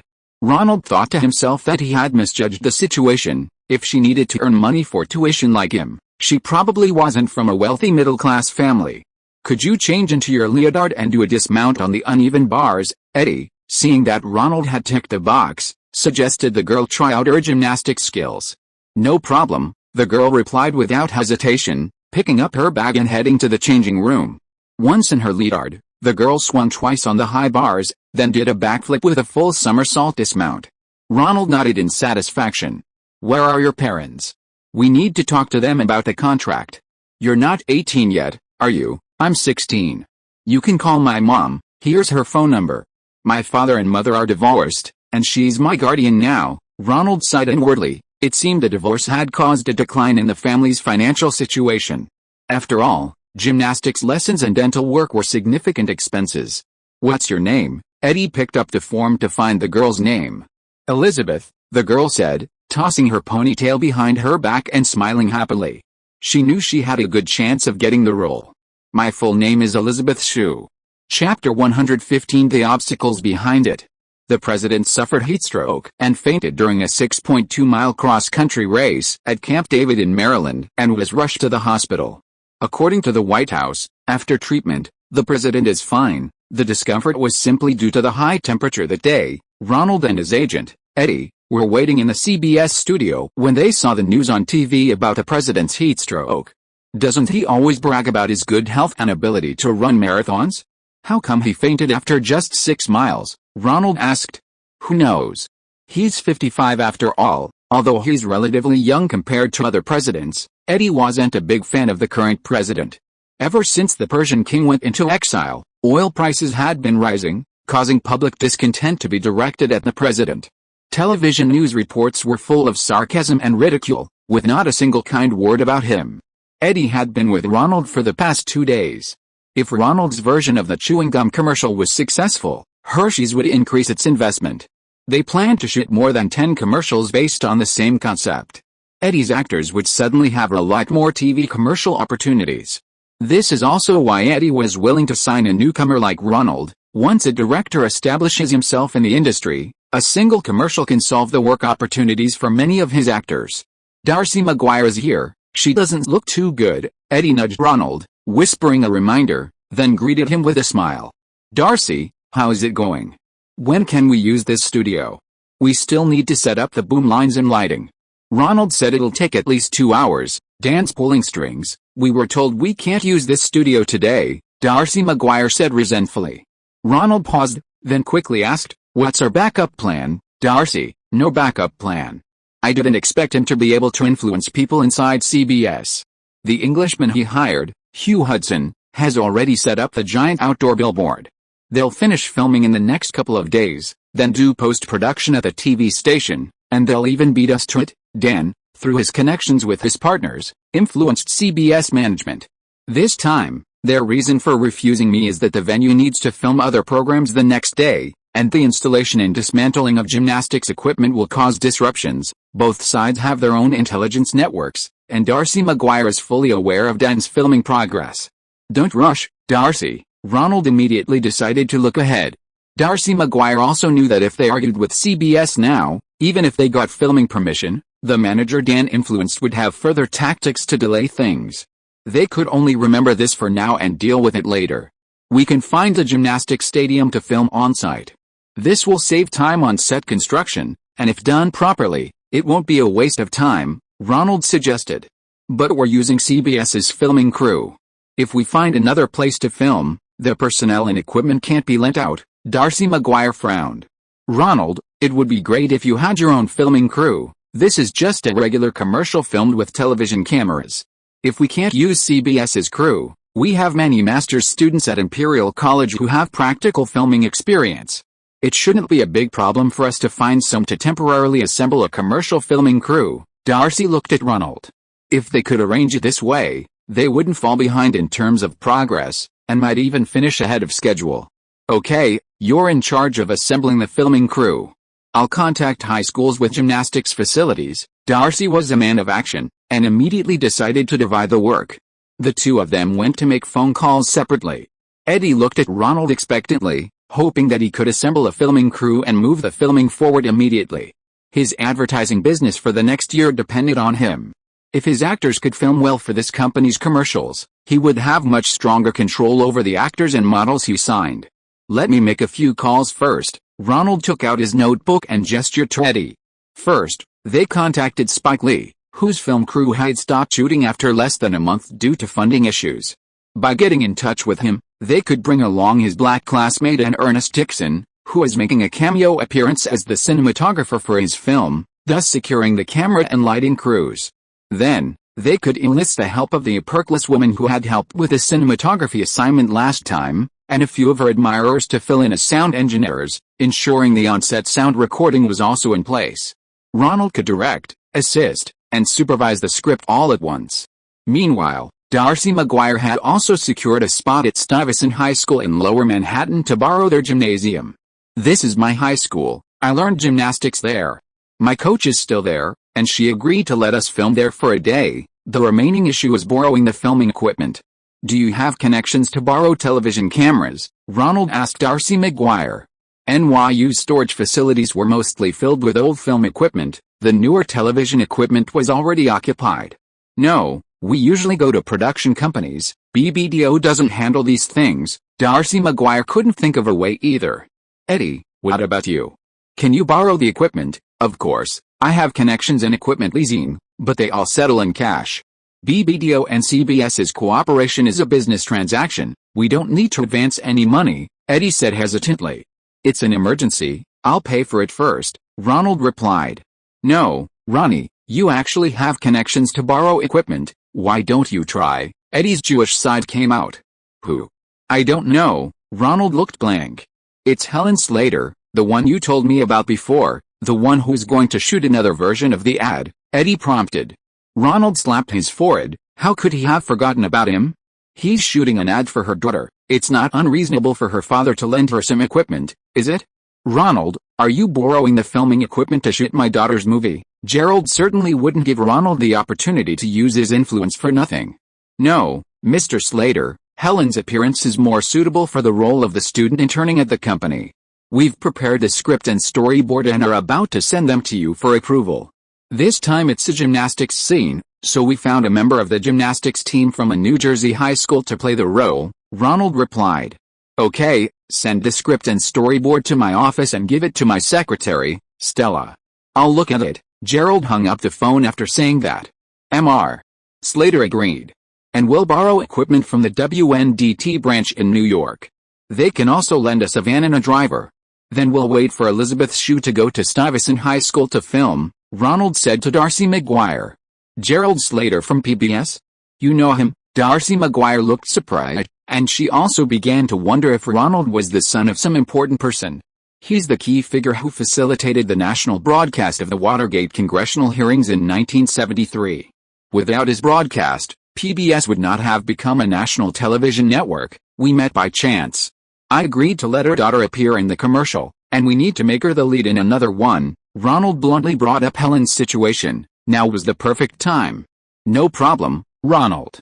You really have the resources to get things done. Darcy Maguire assumed this was the price for borrowing equipment and readily agreed to let Helen star in another version of the commercial. The group immediately divided the tasks. Darcy went to Stuyvesant High School to contact the gymnastics coach. Ronald went to the New York television station owned by PBS to borrow equipment and a driver, and Eddie waited on set for the lead actress, Elizabeth Shue, to take her to Stuyvesant High School. Don't let me find out who's behind this today, or else. Darcy Maguire stomped his heel, frowning as he cursed. What, does knowing who's behind this benefit our competition? Ronald stopped and asked. Of course, at least I'd know whether the person who leaked our script to Dan was a traitor among my own people or someone in the upper echelons, so I can avoid them during the next shoot, or even, we could use a double agent to send some false information. Eddie was no stranger to such schemes.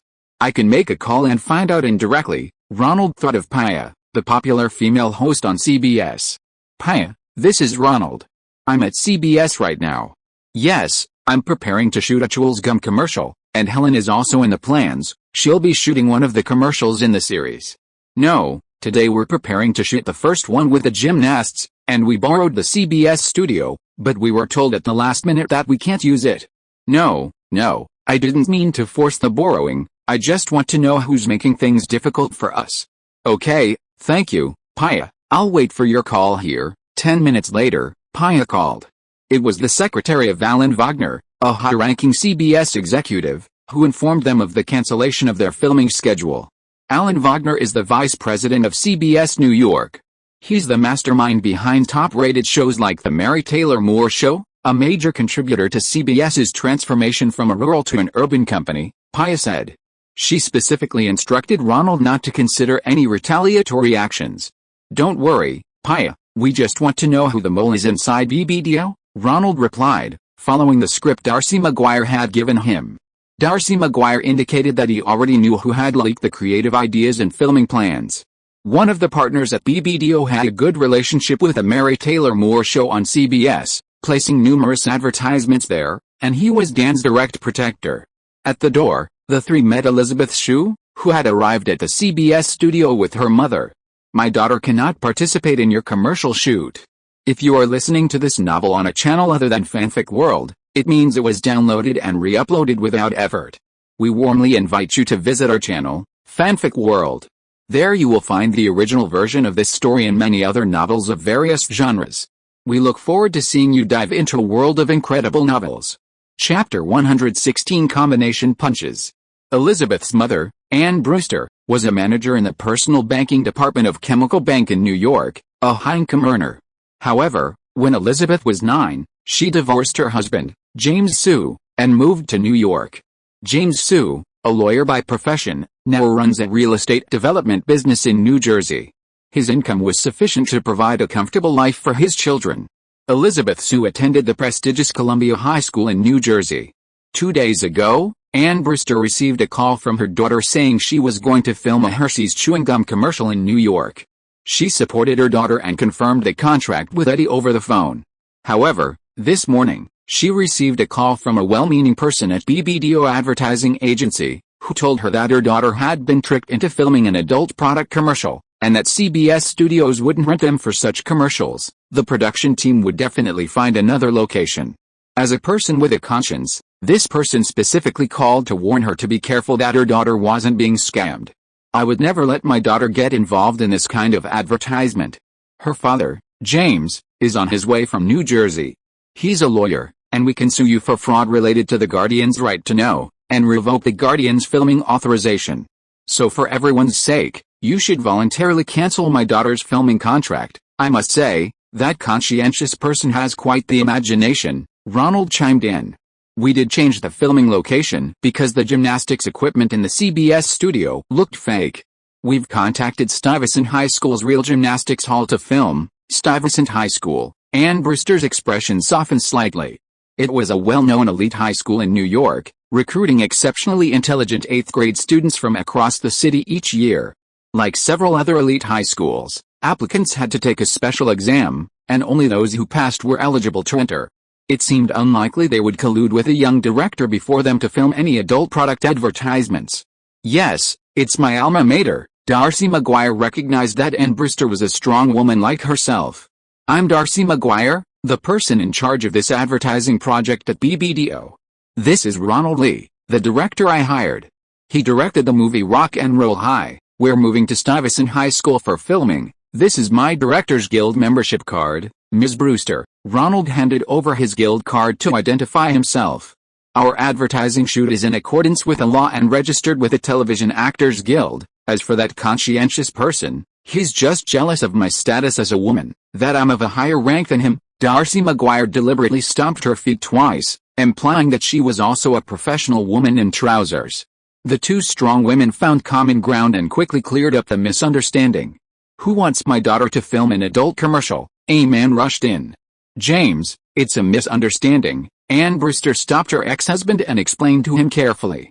Seeing this, Ronald took out his storyboard and explained the intention and process of the shoot to Elizabeth Shue's parents, reassuring them. James Shue and Ann Brewster, both managers in commercial organizations, had extensive experience with television commercial shoots. After reviewing the storyboard, their lingering doubts finally dissipated. Darcy McGuire, along with Elizabeth Shue and her mother, and James Shue, went to Stuyvesant High School to familiarize themselves with the location. Ronald and Eddie, along with Spike Lee and the rest of the filming crew, followed. Before leaving, creative director Darcy McGuire pulled Ronald aside for a talk. Did you feel it? This is a combination punch. Ronald nodded. First, they used their connections to influence CBS not to lend them the filming location that day. Then they went to Elizabeth Shue's mother to complain that they would be filming an adult product commercial elsewhere. If Darcy McGuire hadn't immediately secured the filming location at Stuyvesant High School, they would have had a hard time convincing Elizabeth's mother. Every detail fit perfectly with the rumor in the tip-off phone call. It's quite possible that the parents, for safety's sake, won't let Elizabeth film, and they'll have to find another actress at the last minute. If we back down again and find another actress, they might have a third uppercut waiting for us, Ronald reminded Darcy, drawing parallels to the previous situation. You're right, Ronald. Just to be on the safe side, we need to cancel the editing arrangement at CBS's post-production department. You find another place to edit the master tape, but don't tell anyone. Ronald indicated he understood, and the group split up. Hey, Ronald, I didn't expect we'd be the ones filming for you first. Spike Lee and Ernest Dixon were already waiting for him at the school. Yeah, it's just a 15-second TV commercial. How's your film going? The money from the Black Lives Matter organization has run out. After we developed the film, we didn't have enough money to shoot the rest of the story. We're applying for funding from the American Film Institute and the New York City Cultural Institutions, Spike replied. This is Ernest Dixon. My cinematographer for this film. I brought him along too. Hello, Ernest. Ronald shook hands with a burly Ernest Dixon. This time we only have television cameras. Don't worry, that's simple. I've done plenty. Ernest Dixon's accent was completely natural. He was well educated, a graduate of the prestigious Black University of Howard University, majoring in architecture, before becoming so passionate about film that he went to Tisch School of the Arts to study cinematography. Ronald pulled out his storyboard and handed it to Spike and Dixon. You'll need a zoom lens for this. Dixon began designing the shot. I need to go to the location to check out the environment before deciding on the lighting. Spike Lee wasn't interested in the technical details, but he found Ronald's style and shot design quite interesting. Your shot design is very comic book-like, especially the way you transition from a medium shot to a close-up. It's like the way Superman works. After the pre-action action ends, before the character speaks, zoom in to let the audience see the character's expression before speaking, Spike Lee summarized. Yes, she was going to do an uneven bars routine, which required a medium shot. But the screen is small, and to let the audience see her speaking behind her and the brand of chewing gum she's holding, we had to get closer. Ronald thought to himself, I designed it based on the plot. I didn't think about comics. You really are a creative expert, Ronald. I wasn't wrong about you. Those shots of yours in Rock High School are different from others. They have their own style. They're easy to spot. Spike Lee insisted that Ronald was a talented director. Okay, since you insist, I'll reluctantly admit I'm a genius, Ronald thought. Maybe I watched a lot of movies in my past life, and some shot designs have become my intuition. Haven't people invented these shooting techniques yet? We'll pick up the sound engineer and then go to WNDT's New York branch to get the equipment. Ronald called the group to get in the car and drove towards the TV station. Eddie at the TV station had already completed all the formalities and loaded the equipment into the van. Ronald only needed to sign one document to drive away. Ronald handed Helen's storyboard and script to Gerald Slater's secretary, then quickly ran to the door to clear the way. "This is our driver, Johnny, and this is Director Ronald," Eddie said, winking at Ronald as he introduced the TV station's driver. Ronald understood, shook hands with Johnny, and discreetly handed him a $20 bill. "Thank you, Johnny, I'm counting on you today. Stuyvesant High School, right? Don't worry, I know all the roads in Manhattan." Seeing Ronald so ready to go, Johnny happily got into the driver's seat. "Just follow me." Inside the Stuyvesant High School gymnasium, creative director Darcy McGuire had already secured the coaches, cleared a large area for filming, and temporarily closed the gymnasium. Ronald helped unload the equipment and carried it into the gymnasium, discussing camera placement and actor scheduling with Spike Lee and Dixon. Soon, his classmates helped set up the equipment. Dixon looked through the viewfinder for a while and said, "The background lighting in the venue is okay, we can add a few more lights." Spike Lee was somewhat captivated by Ronald's camera design and staging methods. He walked around the set, constantly muttering to himself, perhaps thinking about how to improve his filmmaking techniques. Ronald tossed him a roll of tape. "Help me set up the positioning points." Then he turned to Elizabeth Shue to explain today's shooting plan. Her mother had taken the day off to handle her daughter's affairs, and her father had also driven all the way from New Jersey, so they decided to accompany their only daughter to the commercial shoot. Ronald explained the shooting details to Elizabeth Shue and her parents. "Lisa, I need you to do a dismount on the high bar of the uneven bars. Choose the one you're most skilled at, don't worry about the difficulty, okay? Safety comes first during filming." Her parents nodded frequently beside him. "Then my makeup artist," Ronald pointed to the girl, "will tape a small pouch to the left shoulder of your leotard, with a piece of chewing gum inside. After you finish your dismount, bow to the audience as usual, then take the gum out. Strike a pose for the camera, and then stay in that pose for a while. Understand?" Elizabeth's mother, Ann Brewster, asked, puzzled, "Why stay still?" "Well, our props will replace the old version of the chewing gum with a new one from Lisa.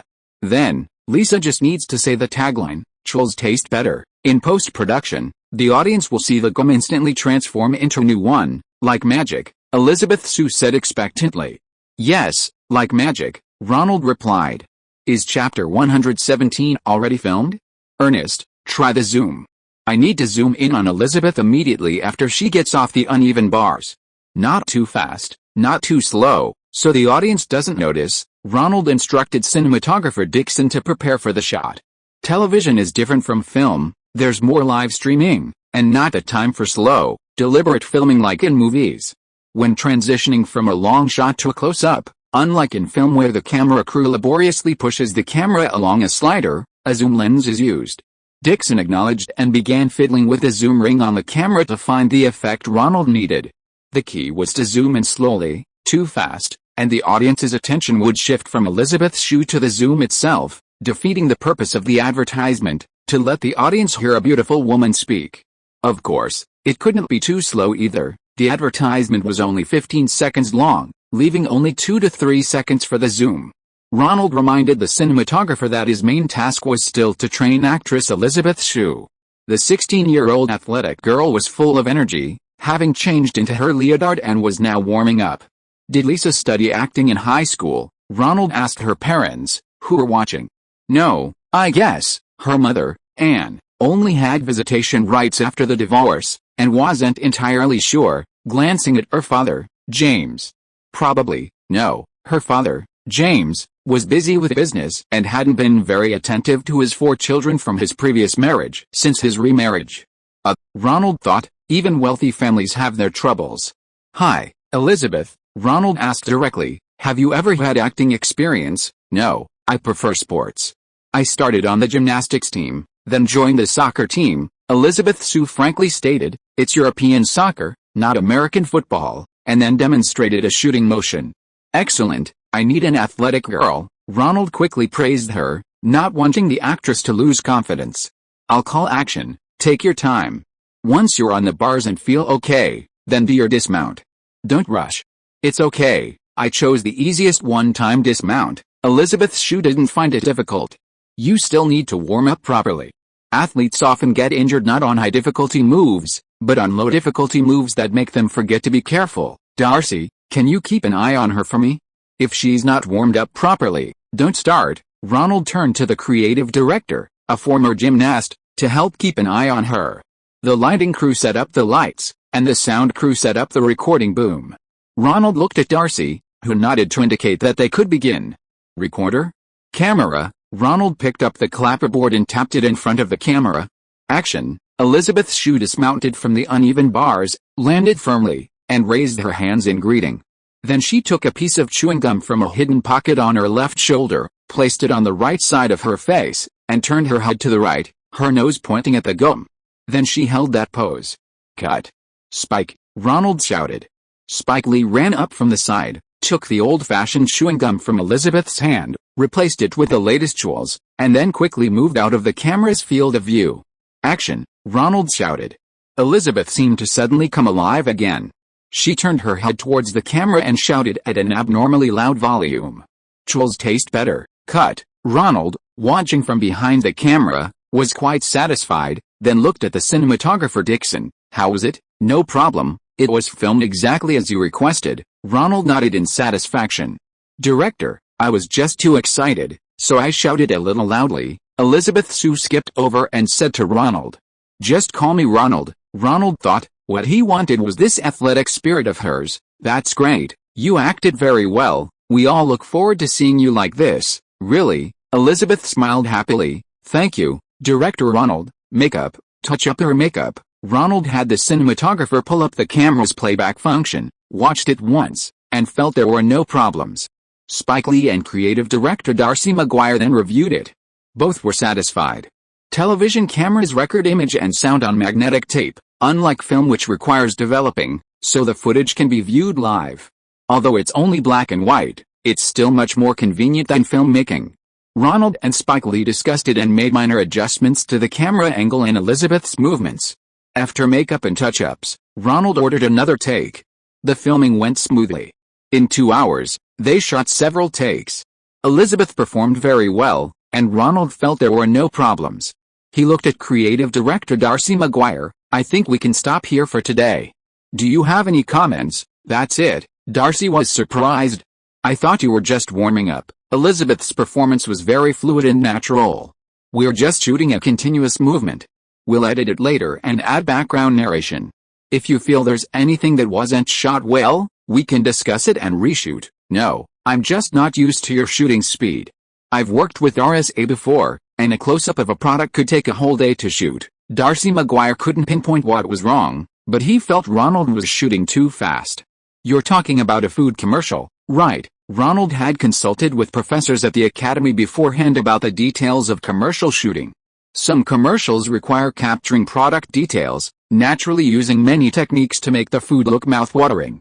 We're shooting a people-centric ad, so we don't need to spend too much time on product details. Darcy McGuire looked somewhat uncertain, but when Ronald asked for specific feedback, she couldn't pinpoint what was wrong with the shoot.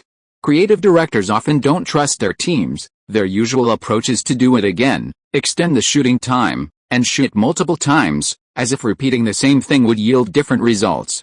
Darcy, a successful businesswoman who had worked her way up, quickly realized that there was no other effective way to improve the quality of the shoot except to trust Ronald's team. She decisively declared the shoot a success. Elizabeth Shue was thrilled after filming her first commercial, which gave her the opportunity to appear on television. "Director Ronald, when can we see this commercial on TV?" she asked. "The commercial will be tested in Cleveland and Cincinnati now. It will take another month or two before you see it on TV in New York or New Jersey," Ronald explained to her parents, who had come with him. "If you want to see it sooner, I can have the technical department make 2 VHS tapes for you." Elizabeth's parents thanked him profusely. Ronald then recommended Eddie's agency services. If your daughter is interested in acting, you should start hiring an acting coach for her now, and also consider hiring a full-time agent. American law requires that after joining the Screen Actors Guild, you must have an agent to handle work. If Lisa just wants to do some commercials, you can have Eddie as her temporary agent. He's also my agent and has some advertising business. If you get advertising business through other channels, you can also sign contracts through him. They take a 10% cut. If your daughter is interested in doing commercials, you might want to talk to him. After all, in 2 years, when she turns 18, she can sign an agent without your consent, unlike now where she can still influence her through Eddie. Elizabeth Sue's parents exchanged a glance, both feeling that Ronald was speaking from their perspective. If Elizabeth were to come of age and hire an unfamiliar agent, they would legally be unable to choose the advertisement she signed. It was better to sign her with Eddie now. As long as they could maintain good relations with Eddie, they could still influence their daughter's choices in the future. Thank you, Ronald. We are very grateful. It's lucky that Elizabeth got you as the director for her first advertisement. Ronald hesitated for a moment before asking the question that had been on his mind for a long time. This wouldn't normally be my concern, but when Elizabeth Sue auditioned, she said she was shooting commercials to save for college tuition. But looking at your professions and incomes, it seems impossible that you couldn't afford her tuition. My aunt is just a waitress, but she works very hard to support her daughter Donna's college tuition. Oh, no. Of course we will pay for her college tuition, without a doubt, her father, James, said. It's just that she's determined to attend Wellesley College, a private women's college. We're letting her work and earn some money to cultivate her independence. We'll make up for any shortfall later, her mother, Annie, added. Wellesley College. Ronald had heard of this school. It was a top-tier women's liberal arts college, and of course, the tuition was also extremely top-tier. Considering the two former spouses had 4 children, their college tuition would be a considerable burden. Ronald shook his head. He shouldn't meddle. Ronald instructed Spike to take the master tapes and handed another master tape with some establishing shots to Darcy McGuire. I've already stored the real master tapes. I'll find a place to edit them and make copies for you. This one, as planned, is for you to take to CBS and see what those clowns do. Okay, proceed as planned. To do something that harms the client's interests for a promotion spot, I'd like to see what Dan has to say. Darcy McGuire was menacing. By the way, Miss McGuire, you are a graduate of Stuyvesant High School. I was wondering how to register for the so-called special entrance exam. My cousin Donna is in 8th grade at Totwell High School on Staten Island. She's a straight A student, and I'd like her to try it out here. The teaching quality here is very high, and the tuition isn't expensive. Chapter 118. Your ads don't need to be posted. Ronald went to the PBS office in New York to meet with Helen's father, Gerald Slater. Gerald had reviewed the storyboard Ronald had drawn for Helen and had his secretary, Stella, inform him to come to his office to discuss the details of the advertisement. Mr. Slater, Ronald greeted Gerald as Stella led him into the office. Gerald Slater gestured for him to sit down, still on the phone. Yes, PBS is a consortium of local educational stations, so we don't have as much control over our local stations as NBC, ABC, or CBS. Therefore, when it comes to filming dramas, the local stations aren't as eager to order, and our production budgets aren't as high as theirs. Yes, this means we can't invest in big productions. If we produce our own dramas, our budgets are insufficient, and the ratings probably won't be very high, unless you find the next George Lucas. So I suggest importing dramas from continental Europe, especially Britain, where they have a language advantage. Also, increase investment in documentary filmmaking. Yes, that's our strength. Many of the local educational stations in the consortium are documentary enthusiasts, mainly middle-aged men with good spending power, which advertisers will like. 10 minutes later, Gerald finally finished his call with the other executives and remembered Ronald sitting there idly. I've read your script and storyboards. Your work is quite good. Thank you for the compliment, Mr. Slater. Gerald Slater raised his hand, stopping Ronald from continuing. However, your script doesn't show Helen's strengths at all. What's going on? I thought you would know her quite well. Ronald was stunned. Mr. Slater, that was the first time I met Helen. I didn't really know her strengths. Pia has already told me the details. You're not her date. Gerald raised his hand again, stopping Ronald's explanation. But so many days have passed, Haven't you taken the time to get to know her better? I've been busy filming the first version of a chewing gum commercial these past few days. Ronald saw Gerald about to raise his hand again and quickly said, I will learn more about her talents. I've been filming a movie based on a performing arts high school for the past 2 months, and I'm familiar with her high school teachers. Gerald lowered his hand, which was halfway raised, and nodded with satisfaction. My divorce from Helen's mother hurt her a lot. She didn't enjoy living with her lawyer mother, who was a staunch advocate for anti-nuclear and equality movements. I could only try my best to create opportunities for her to do what she loved. Transferring her from Big Neck High School to the Manhattan Performing Arts Academy was one of the things I did for her. I know Helen loves performing and music. Ronald nodded. Gerald's social standing was even higher than Elizabeth Shue's father, but he was very willing to spend time on his daughter's affairs. He was a good father. Here's a hint. Helen received jazz training from a young age, plays the piano very well, and sings quite well too. Ronald took a pencil from Gerald's desk and sketched a new storyboard sketch on the back of the storyboard, then handed it to Gerald. Here's my idea. Helen could play a young jazz singer who, after singing and playing a line, picks up a piece of chewing gum from the piano and says the advertising slogan. Gerald glanced at the picture, somewhat admiring Ronald's quick wit. That way, with her sitting at the piano at a 45-degree angle to the camera, her presence will be brought out. I don't know which side of her face is more photogenic, so we can arrange the piano's position accordingly. Both sides are fine, but the left side is better. Gerald had already tested his daughter's acting talent. After finishing business, Gerald pressed the intercom and had his secretary bring in 2 freshly brewed cups of coffee. Try this, it's a Brazilian coffee my friend gave me. Ronald took a sip, and indeed, it was exceptional. It didn't have the sourness of cheap coffee at all, the aroma was rich, and the taste was excellent. I heard you ran into some trouble at CBS, Gerald suddenly asked while Ronald was enjoying his coffee. Yes, Darcy McGuire, the creative director at BBDO who hired me, is a woman in pants, and I seem to have gotten caught up in their company's power struggle. Stress? You can handle it, right? Gerald took a sip of coffee, put the cup down, then spread his arms, finger to fingertip of one hand. His eyes were fixed intently on Ronald. No problem, Ronald said easily.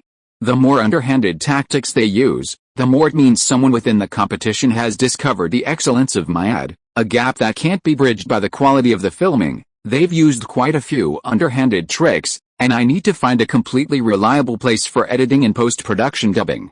I wonder if Mr. Slater, go find Stella, she'll arrange it. Gerald picked up his coffee again, and with his other hand, he picked up the top document in a stack of files on the table and began to read. Ronald knew it was time to leave. In the editing room of the television station that Stella had helped him contact, Ronald, Spike Lee, and cameraman Dixon were discussing the final editing. How about it? I specifically asked the department's dialogue coach to do the voiceover. Why did gymnast Jenny stop eating the old carefree gum and start eating the Nutrials? Wasn't that a good deal? It's absolutely worth it. Ronald was very satisfied with Spike's connections among the black community. The black dialogue coach only charged a friendly price, and his accent was completely indistinguishable from black. He can imitate Shakespeare's accent, the English Pullman Cockney accent, the Brooklyn, New York accent, no problem at all. Ronald stood in front of the editing machine, putting Walter Murch's editing theory into practice. Standing editing was indeed more effective. He had pressed the button 3 times in a row, each time cutting at the same frame. The television editing machine was different from the Movila editing machine Ronald had used at New World Productions. Instead of physically cutting the film, he recorded the timecode of the master tape and then re-recorded the segments with different timecodes together. Some films also use this type of editing machine, first converting the film to magnetic tape, then editing it, and finally sending it to the film processing plant using timecode, where the final negative editor cuts the actual film. The 3 of them created the edited master tape, made a copy which they kept at Ronald's house, and sent another copy to creative director Ms. McGuire. These are 2 versions of the advertisement, one 15 seconds long, with cause and effect. This one is 5 seconds long, with only 2 lines of dialogue, Ronald explained to Darcy McGuire, playing the advertisement on the VCR in his office. I feel your long version is almost the same as the short version, not much extra content, Darcy McGuire said, pointing to the television screen. Yes, so I suggest that if you have 15 seconds, You might as well play the short version 3 times, that way the probability of it being heard by television viewers is higher, Ronald said with a grin. Okay, you'll come with me to the meeting. The bosses need to personally review it before the test run, Darcy McGuire said, picking up the videotape and leading Ronald to the company's largest conference room. My dear Darcy, I heard your editing has run into trouble again? Why hire college students to shoot this? When did BBDO become unable to afford a professional production company? Dan, another creative director from a competitor, said after shaking hands with Darcy. Because some people within the company don't respect the client's interests and are trying to sabotage the ad production to win, Darcy McGuire retorted sharply. Unfortunately, it's futile. Ronald has a partnership with PBS, and we can secure a role for CEO Gerald Slater's daughter. Dan was hit where it hurt by Darcy's accusation and stood up to retort. Hey, a voice clearing its throat came from the head of the conference table. It was a partner speaking. Don't rush, let's take a look at both sides' ad samples first. Ronald was also sitting in his chair, curiously watching what the other side's ad looked like. A flash of static appeared on the television screen, followed by a large outdoor billboard with a painter creating a Trolls print ad. Ronald noticed the lighting and artwork were very lavish, estimating the cost was high. Unfortunately, the effect wasn't visible on television. If it were filmed and displayed on a large screen, it would likely be quite stunning. An old man walked by and asked the advertising artist, "How could you forget the words sugar-free?" He then showed the artist a pack of Trolls gum, the packaging of which clearly stated sugar-free. "Oh, because Trolls tastes so good, I forgot," a voiceover began. "It's easy to forget that Trolls is sugar-free. It's the only sugar-free gum on the market with a delicious flavor." Ronald laughed. The idea is quite interesting and humorous. The director, Hugh Hudson from RSA, smiled and nodded at Ronald when he saw him laugh. Ronald nodded back. The television was now showing his own version. Elizabeth Shue flipped down from the uneven bars and pulled out an old-fashioned carefree sugar-free gum. Ding-a-ling. Suddenly, as if by magic, it had been replaced with a new Trolls gum. A voiceover begins. Why is gymnast Jenny no longer chewing the old carefree gum and has started chewing the new Trolls gum? Elizabeth Shue, facing the camera, replies, because Trolls tastes better. The athletic girl's joyful mood is easily conveyed to the audience, which pleases Ronald. Although Hugh Hudson handled the details of the shoot better, his lighting and performance were indeed superior. Everyone can see that the difference between these two versions of the ad is obvious. Let's not waste time and just use Hugh's version, the other party's creative director, Dan, said maliciously. Your ad doesn't need to be aired. Chapter 119 is now available for purchase. Thank you. This book will be available tomorrow at noon. Since I'm on a business trip, I'll be updating chapters at the airport, which is a completely new experience for me. Before, I wrote at the airport for work, now I'm writing for my readers. The difference is that writing for my readers makes it much more enjoyable. As usual, I'd like to thank a few people who made it possible for me to write this book. First, I want to thank Ki Kexu, the author on Gideon. I was originally a reader of his, and because I thought he wrote well, I wrote many reviews of his book. One day, while writing a review, I suddenly thought, I could do that too, and that's when I started thinking about writing my own book. Secondly, I want to thank several old friends and fellow readers. Haha 1111 said he would definitely read my book if I wrote one, predicting my writing level was decent, which greatly boosted my confidence. Whiteclar and Kathio kept urging me to start writing, and after I uploaded it, they immediately volunteered to be my operations managers. Without them, I couldn't have written this book. Then, I want to thank my editor, Roy. This is my first book as a new author. It wasn't submitted internally but published directly on the website.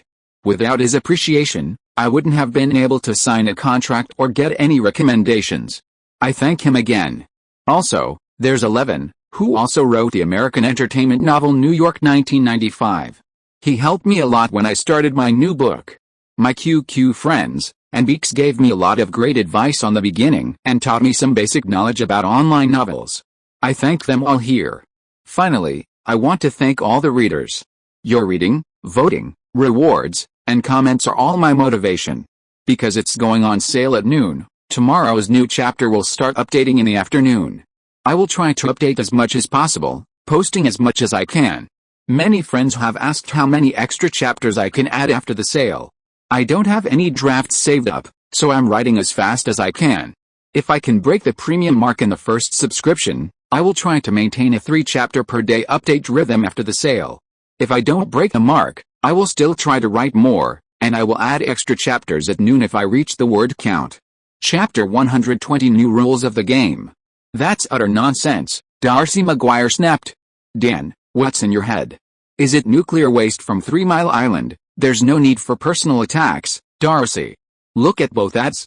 Anyone with eyes can see that Hugh Hudson's is a masterpiece, while your Ronald's looks like a college student's assignment. Are your eyes only good for looking at secretaries in miniskirts? Our version is clearly the work of rigorously trained professionals. You say Hugh Hudson's is better simply because you have resources you don't deserve. With those resources, we wouldn't necessarily do worse. Of the 3 partners seated at the head of the table, one was Darcy's supporter, another dance patron, and the elderly man in the middle, practically retired and rarely seen in the office, was acting like a playful old man today, intrigued by the 2 ads vying for attention within the company. His hair was already gray, and he raised a hand to gesture for them to stop. Dan and Darcy obediently stopped arguing. These office arguments weren't really about personal grudges. More often, they were an opportunity to present facts that were advantageous to oneself. The gray-haired old man carefully considered the 2 advertisements before speaking. I haven't felt this excited in a long time. Since David Ogilvy retired to the West, I've lost the thrill of competition. Your competition today is excellent. It reminds me of the days when we were rivals. Dan is right, Darcy. Your ad production quality isn't as high as his, but, sir, we've been treated unfairly. Dan received far more resources than he deserved. The old man waved his hand. Don't be so hasty. Young people these days don't have much patience. Let me finish. Then, he slowly stroked his beard. Let's call all the ladies here, show them these 2 ads, and then conduct an on-the-spot survey. Whoever gets the highest score advances. The ladies referred to were the female receptionists, secretaries, clerks, and graphic designers at the advertising agency. The proportion of female employees at the advertising agency was much higher than in other companies. In BBDO's Madison Street office in New York, dozens of girls could easily be gathered for auditions. Ronald whispered to Darcy Maguire, "Who's this old man? Why is it different from what we agreed on?" Darcy turned and whispered back, "He's a veteran of the company, now semi-retired. Dan's protectors are his people, and he doesn't favor my supporters among the partners. So he's here today to take sides, so that's how it is." Ronald nodded in understanding. They had agreed to a month-long competition in Cincinnati and Cleveland, with sales determining the winner. Now it's changed to vote by the girls in the office. What does this mean? Ronald felt that in the long run, the situation seemed slightly advantageous to him. If the competitor's ads and his own had similar sales impact, the other side wouldn't need to resort to underhanded tactics during filming.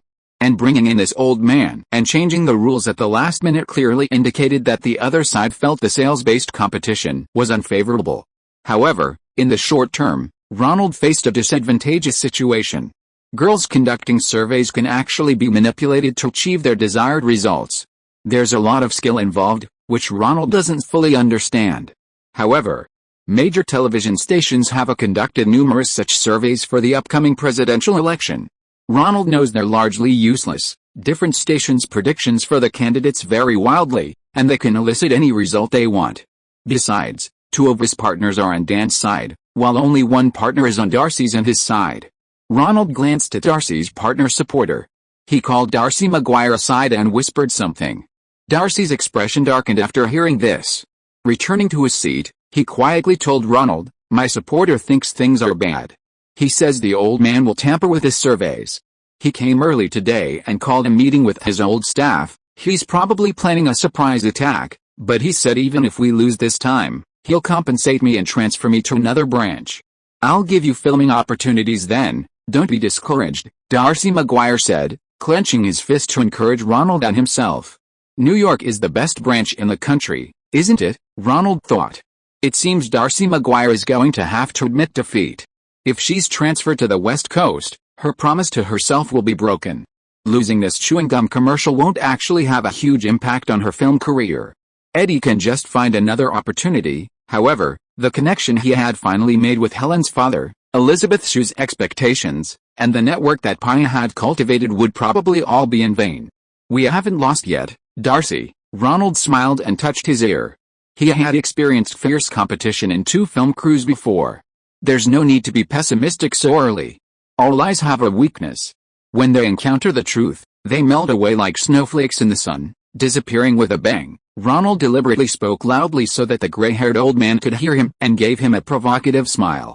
The old man glanced back at him, but didn't answer. Instead, he took a box of cigars from a nearby cabinet, made a cut at the base with a cigar cutter, struck a match, and lit the cigar. He did it with practiced ease, seemingly to deliberately provoke Ronald. "I bet David Ogilvy doesn't miss you as much as you miss him," Ronald said, approaching the old man. He then walked out of the meeting room and paced down the corridor. The old man's hand trembled, leaving a black mark on his once evenly toasted cigar.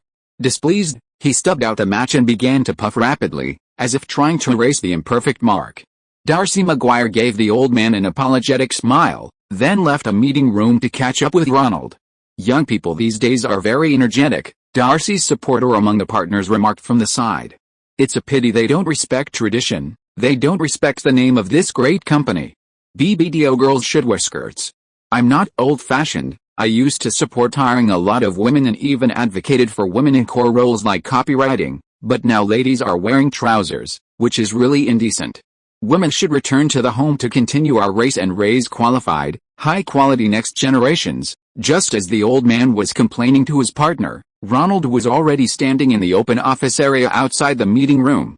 Many secretaries, receptionists, and graphic designers were gathered around, and someone was handing out questionnaires to them.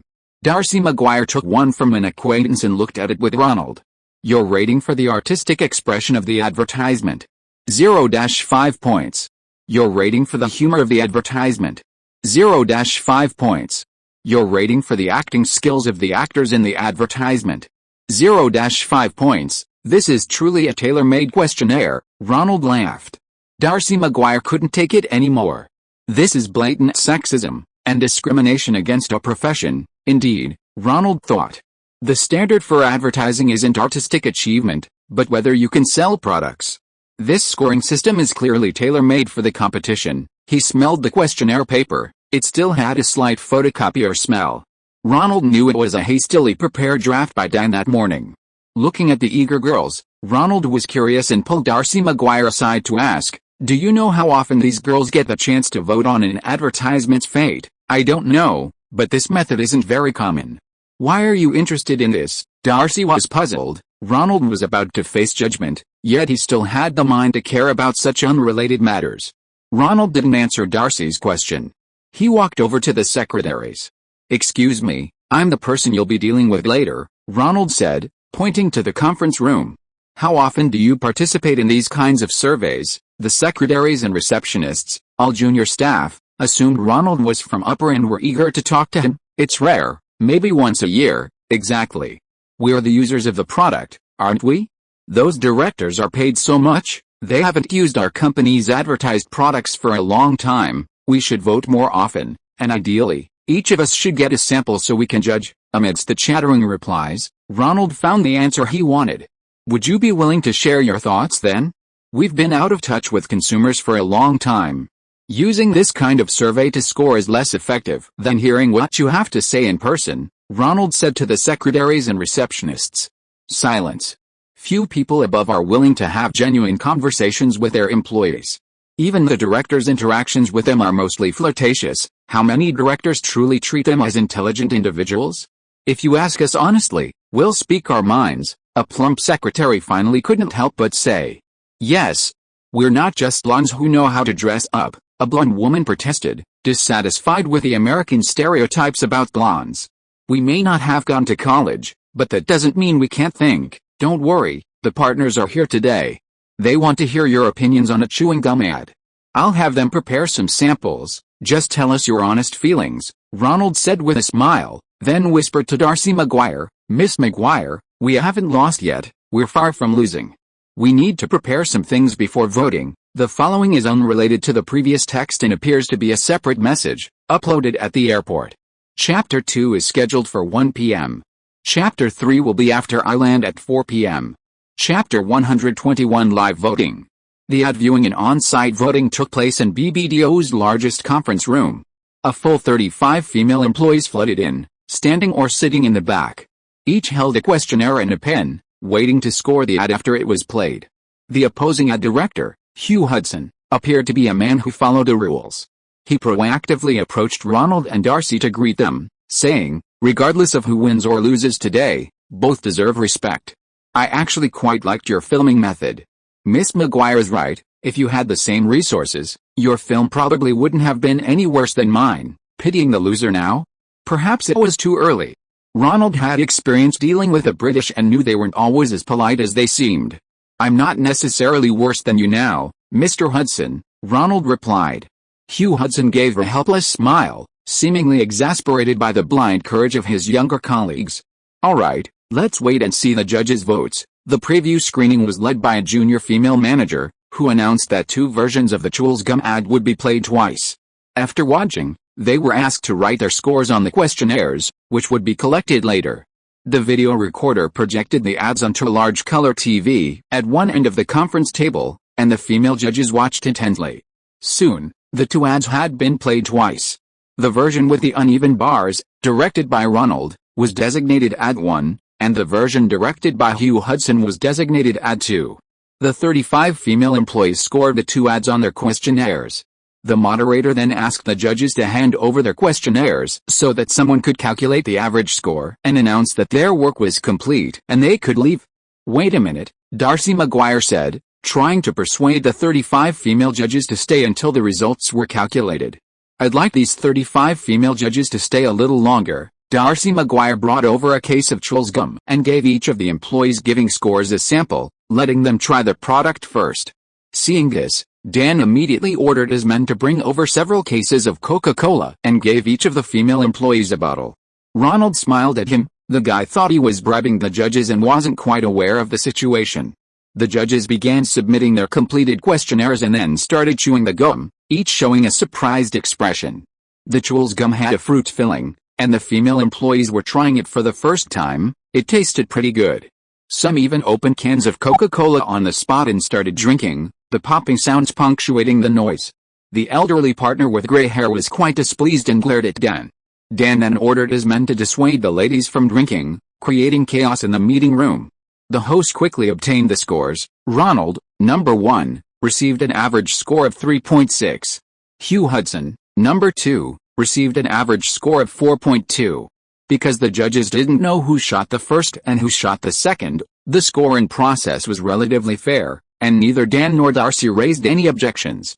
The white-haired partner signaled to the host to quiet everyone down and announce the results.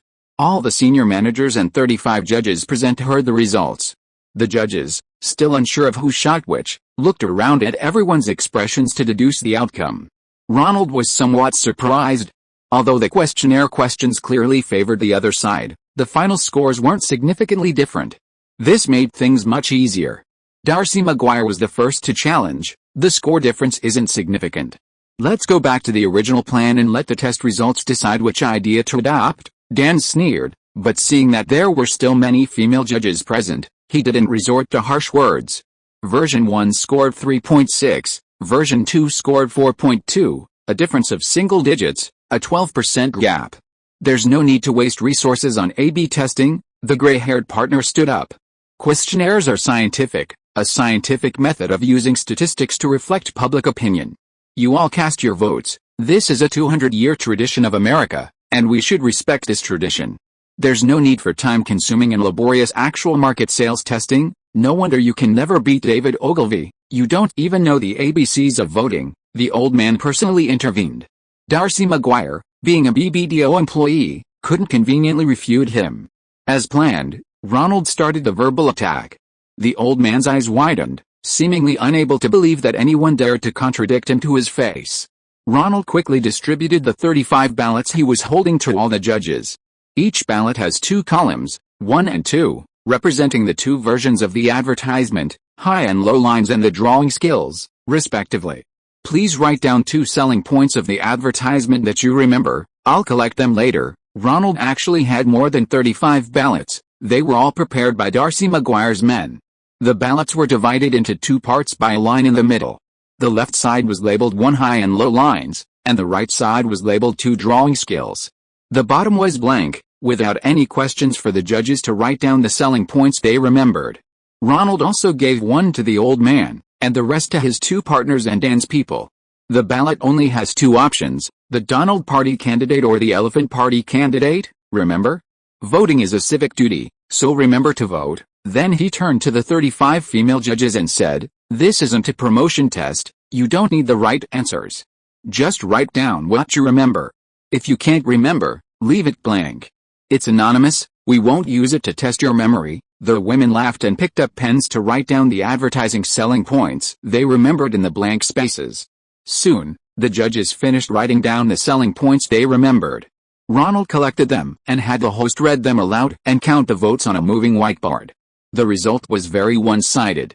All 35 judges remembered that the selling point of Ronald's ad was Trolls taste better. Only 16 remembered that Hugh Hudson's ad selling point was because Trolls taste so good, I forgot it's sugar-free. The rest were either left blank or had Ronald's version of the selling point written down. The old man refused to admit defeat. The questionnaire is a more scientific design. Your kind of voting is just the tyranny of the majority. The opinions of the people don't prove anything. The business world still needs elites to run. What? You're accusing the presidential election of being unscientific? A tyranny of the majority, Ronald said. HMPH, the old man fell silent, slamming his ballot heavily on the table.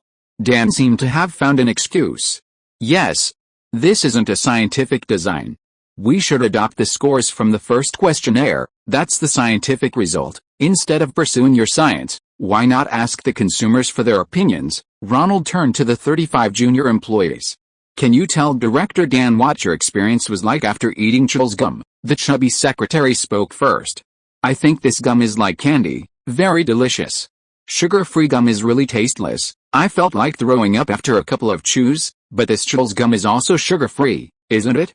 Delicious gum makes you forget it's sugar-free, that's our core idea. Dan was still clueless, not understanding why his version had lost. The blonde secretary chimed in, Director Dan, we just wanted something flavorful. This sugar-free gum tastes better, that's all we remember. Yeah, there are so many gum brands, we can't remember them all. At the supermarket, we only remember Trolls tastes better, right? I remember the gymnast in the ad conjured up thick Trolls gum, unlike the thin kind. Everyone chimed in with their opinions. So? Did we win this round? Darcy McGuire asked his three partners. The old man recovered from Ronald's offense. You might have the support of 35 secretaries, but we have the results of science. Seeing that the old man was still unwilling to admit defeat, Darcy McGuire's supporters among the partners were getting tired of this stubborn guy who had no redeeming qualities other than seniority. Then let's make it 1-1. We'll stick to the original plan and let the sales results from Cincinnati and Cleveland decide. Ronald and Darcy McGuire exchanged glances. The original plan was very advantageous to them, so they nodded in agreement. Dan's protector among the partners, seeing things were going badly, also agreed to the 1-1 split, at least saving face for him. The old man, seeing everyone agreed, snorted and walked out the door. He decided it was better to return to semi-retirement and resume his round-the-world travels. Ronald stood at the door, bidding farewell to each of the 35 female judges, giving each of them several packs of Trolls as a token of gratitude. Finally, the partners agreed to revert to the original arrangement. The two versions of the ad would be aired separately in the two cities, and the sales figures would determine the winner after a month, after which it would be rolled out on national television. Dan hadn't achieved his goal of shutting down Darcy's creative ad before the test, and had spent considerable resources to persuade the old man to return to the company, resulting in a significant loss. He left with his team, presumably to devise ways to influence the results during the tests in the two cities. Hugh Hudson, however, seemed thoughtful and didn't leave with Dan. He waited until Ronald saw the female judges off before approaching them to congratulate them. Congratulations, Ronald, Darcy, thank you, we still have one more round to compete in. No, what happens next is none of my business. It's finished filming and handed over to BBDO. As for whether to release it nationwide, that's Dan's job. Hugh Hudson was still a little puzzled as to why the judges collectively preferred Ronald's version. If you don't mind, could you tell me why these secretaries and receptionists remember the selling points of your ad, but not mine? I know you couldn't have cheated, Ronald smiled. These artists were so focused on making aesthetically pleasing films, acting as auteur directors, that they had forgotten all common sense. They're all secretaries, receptionists, or graphic designers, busy every day with so many things to handle. Where would they find the mental capacity to remember such complex ideas, Mr. Hudson? They only remember things that can be explained in a single sentence. Things that can be explained in a single sentence. Hugh Hudson remembered this, thinking to himself, last year's Midnight Express was about an American escaping from prison in Turkey, and this year Alan's fame is about art school students. Looks like I'll have to take on David Putnam's story about a British sprinter winning gold at the Olympics as my directorial debut. Chapter 122 Registering a Company. You should probably register a company entity, Ronald, Darcy Maguire suggested to Ronald over a drink at the bar next to the company. Originally, BBDO hired you to provide directing services, but now you're providing directing, filming, casting, post-production, and all those other services. It's much more convenient to have a company, and it'll make it easier for you to get more advertising business like Ridley Scott. Darcy took 2 glasses of coconut fragrance from the bartender and handed one to Ronald. Cheers. Ronald picked up the coconut fragrance and took a sip. This cocktail had suddenly become popular in New York recently. I'll have my lawyer handle it. Finally, we've passed the first hurdle and reached the stage of real-world market testing. Darcy Maguire sighed somewhat. Being a professional woman involves overcoming many additional difficulties. Do you think we'll win? Of course. Why do you ask? Ronald laughed. Did you see how all those secretaries remembered our ads? When they go to the supermarket to buy chewing gum, they'll buy whichever brand they can remember. I'll keep a close eye on Dan. They can pull off a lot of tricks with supermarket and grocery store distribution. With your ad this time, I'm going to beat him badly. You're going to register the company and pay taxes there. So I suggest you register this advertising and film production studio in Manhattan. The profit margin for this kind of production company isn't very high, and paying taxes is the foundation for receiving social services. If most of your advertising business is filmed in Manhattan, those taxes will be a guarantee that you will receive fair treatment from the law and local institutions in the future. This kind of production company, as the private lawyer Lindsay Dole across from him said, won't have a high profit margin. More importantly, it's a platform. On the one hand, you can get business, and on the other hand, you can expand your network. Ronald readily agreed and decided to register in New York. What do you want to call your company? Asked lawyer Lindsay Dole. Ronald Lee Film and Advertising Production Company. Ronald decided to follow American tradition and register the company under his own name, so everyone would immediately know who owned it. With your current annual income, the highest federal and state income taxes will likely be in the 30%-50% bracket. You need to find an accountant to handle these matters as soon as possible, Lindsay Dole reminded Ronald, putting away the company documents. Do you need me to recommend one? With such high income taxes, am I just working for the federal and state governments for nothing? Ronald complained inwardly to the IRS. His current annual income was too high. It was no longer suitable for flying in places undetected by radar like he used to in Los Angeles. If he didn't handle his taxes well, he might be bankrupted by the IRS next year. The 54 Club, which he had wanted to join but hadn't yet, was now under IRS investigation because one of the owners had made inappropriate statements in an interview, claiming he earned millions a week. The New York City government also revoked their alcohol permits, forcing them to issue temporary permits for weddings every day. In America, it's okay to advertise yourself ostentatiously, but flaunting wealth everywhere will attract the attention of the IRS. Okay, give me the phone numbers of your candidates. I'll meet them all first. Ronald began planning his advertising business. How's your leg warmer business going? Lindsay asked, organizing her documents while sipping her coconut milk tea. Ronald thought the bar he went to with Darcy last night was good, and he was also meeting his lawyer there today. Not bad. My aunt and Teresa Kate are doing very well selling on Staten Island, Ronald said, taking a sip of his cocktail. How's my patent application coming along? Normally, it takes another 10 months. If you want to speed things up, I can switch to expedited processing, then we could get the patent around the end of February next year. Ronald did the math. Then please switch to expedited processing. Aunt Karen said Teresa is planning to try selling at a dance school in Manhattan. If that happens, not having a patent will be a huge disadvantage. Imitations and pirates will appear immediately. I have to go to a criminal hearing, the lawyer said, stuffing her documents into her bag, grabbing a sandwich, saying goodbye to Ronald, and hurrying off to the nearby courthouse. I plan to start by selling at a performing arts college, and once I've built a stable customer base, I'll recruit workers for professional production, getting rid of the current piecework model. Once we have profits, we can open a specialty store in Midtown Manhattan. Teresa Kate brought her husband, David, along to discuss her business plan with Ronald. What do you think, Ronald? Can we license your patent? What do you think, David? Ronald turned to David, asking for his opinion. Teresa can represent both of us, David said, looking at Teresa with affection. David worked at Old Douglas's cable factory. Teresa was his high school girlfriend. They went their separate ways after high school. David went to work in the factory, while Teresa went to Manhattan to make her way in the world. David was a minority, a descendant of Armenian immigrants. It wasn't easy for him to find a wife on the southern tip of Staten Island, but through honesty and hard work, he had saved up some money and had just made a down payment on a small house. The house was also developed by the Douglas family. His high school girlfriend had just returned from Manhattan, and the two rekindled their romance, getting married soon after. Ronald thought that David, a factory worker, had managed to save up a fortune and marry a woman from Manhattan. He didn't seem as honest as he appeared. Armenians were also known for their business acumen, so David must have been thinking about a business deal. On the contrary, Teresa Kate, whom he met on the ferry, had been working in Manhattan for 10 years, but she had only looked at other people's businesses on reports and had no practical experience.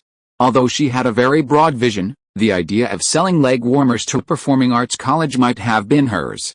I can agree to your conditions and authorize you to run the leg warmer business, but I have a few conditions. Okay, go ahead, Ronald. Teresa Kate put on her glasses, took out her notebook and began to write. First, my Aunt Karen must have a certain share. That's no problem. We were planning to involve your Aunt Kate anyway.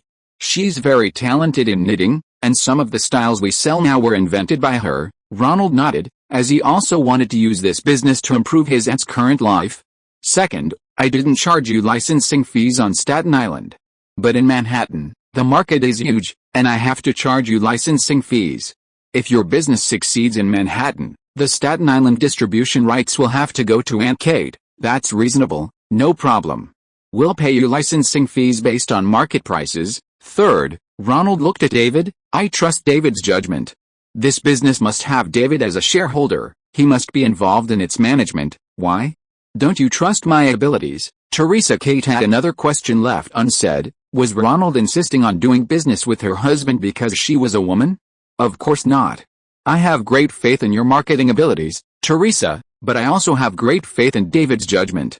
The fact that he married you proves his judgment and ability. Yes, he loves me very much. Teresa looked at David with affection. They had only been married a short time and were deeply in love. But I still have to work at the cable factory. We can't both be without a stable income, darling. David remained clear-headed. Perhaps his upbringing had taught him the importance of financial planning early on, and he didn't want to risk all his assets on a business right after marriage. Actually, David could work part-time organizing production on Staten Island, Ronald said, increasingly admiring David. He was a man with a clear vision for his future. Leg warmers can only be sold to dance students, and once they buy one or two, it's hard to get more. So our Staten Island production capacity should be sufficient for the short term. We can also ask Bud's mother, Aunt Karen, who had been listening for a while, finally interjected. Black women in the Bronx are very skilled at knitting. We can include them in the production team. Just have Bud's mother check the quality. Our veterans' families are very responsible. Then how do we calculate our respective shares? Teresa Kate, true to her Wall Street background, quickly thought of the ownership issue. Ronald thought for a moment and discussed it with his Aunt Karen. Our current scale isn't large, so how about this? My Aunt Karen will coordinate production, and David will help her with quality control. We'll supply Teresa at wholesale prices, and Teresa will hire one of Bud's sisters to help promote it among students. Aside from the fixed patent fee per item, all retail profits will go to Teresa and David. This way, both the Ronald and David families would have their own focus and their own people in each other's areas of responsibility. Initially, when sales were low, the cooperation would be quite good. If you think this is acceptable, let's arrange it this way, Ronald said, extending his hand. Teresa looked at David, who nodded slightly, and the two shook hands, finalizing the cooperation. Aunt Karen prepared dinner at home to entertain Teresa and David. Ronald drove to Tatwell High School to pick up Donna from school. "Donna," Ronald waved to Donna. "Ronnie, you're here." Donna was happy and got into Aunt Karen's Volkswagen SUV. Ronald had come to pick Donna up from school. "Bye-bye." Donna rolled down the window and said goodbye to her classmates. "Who is he?" two female classmates asked. "He's my cousin Ronald. He was in High School of Rock. Have you seen it? He's the one who proposed in the phone booth." If you are listening to this novel on a channel other than Fanfic World, it means it was downloaded and re-uploaded without effort. We warmly invite you to visit our channel, Fanfic World. There you will find the original version of this story and many other novels of various genres. We look forward to seeing you dive into a world of incredible novels. What is Chapter 123 testing? "Donna, are your grades still all A's?" Ronald asked Donna, who was sitting in the passenger seat. "Yes, high school courses aren't too difficult for me. My math teacher wants me to take an advanced placement course next year to learn calculus. If I pass the exam, I can get college credit." Donna's IQ was undoubtedly above average for her age. "Would you like to go to a top high school in New York?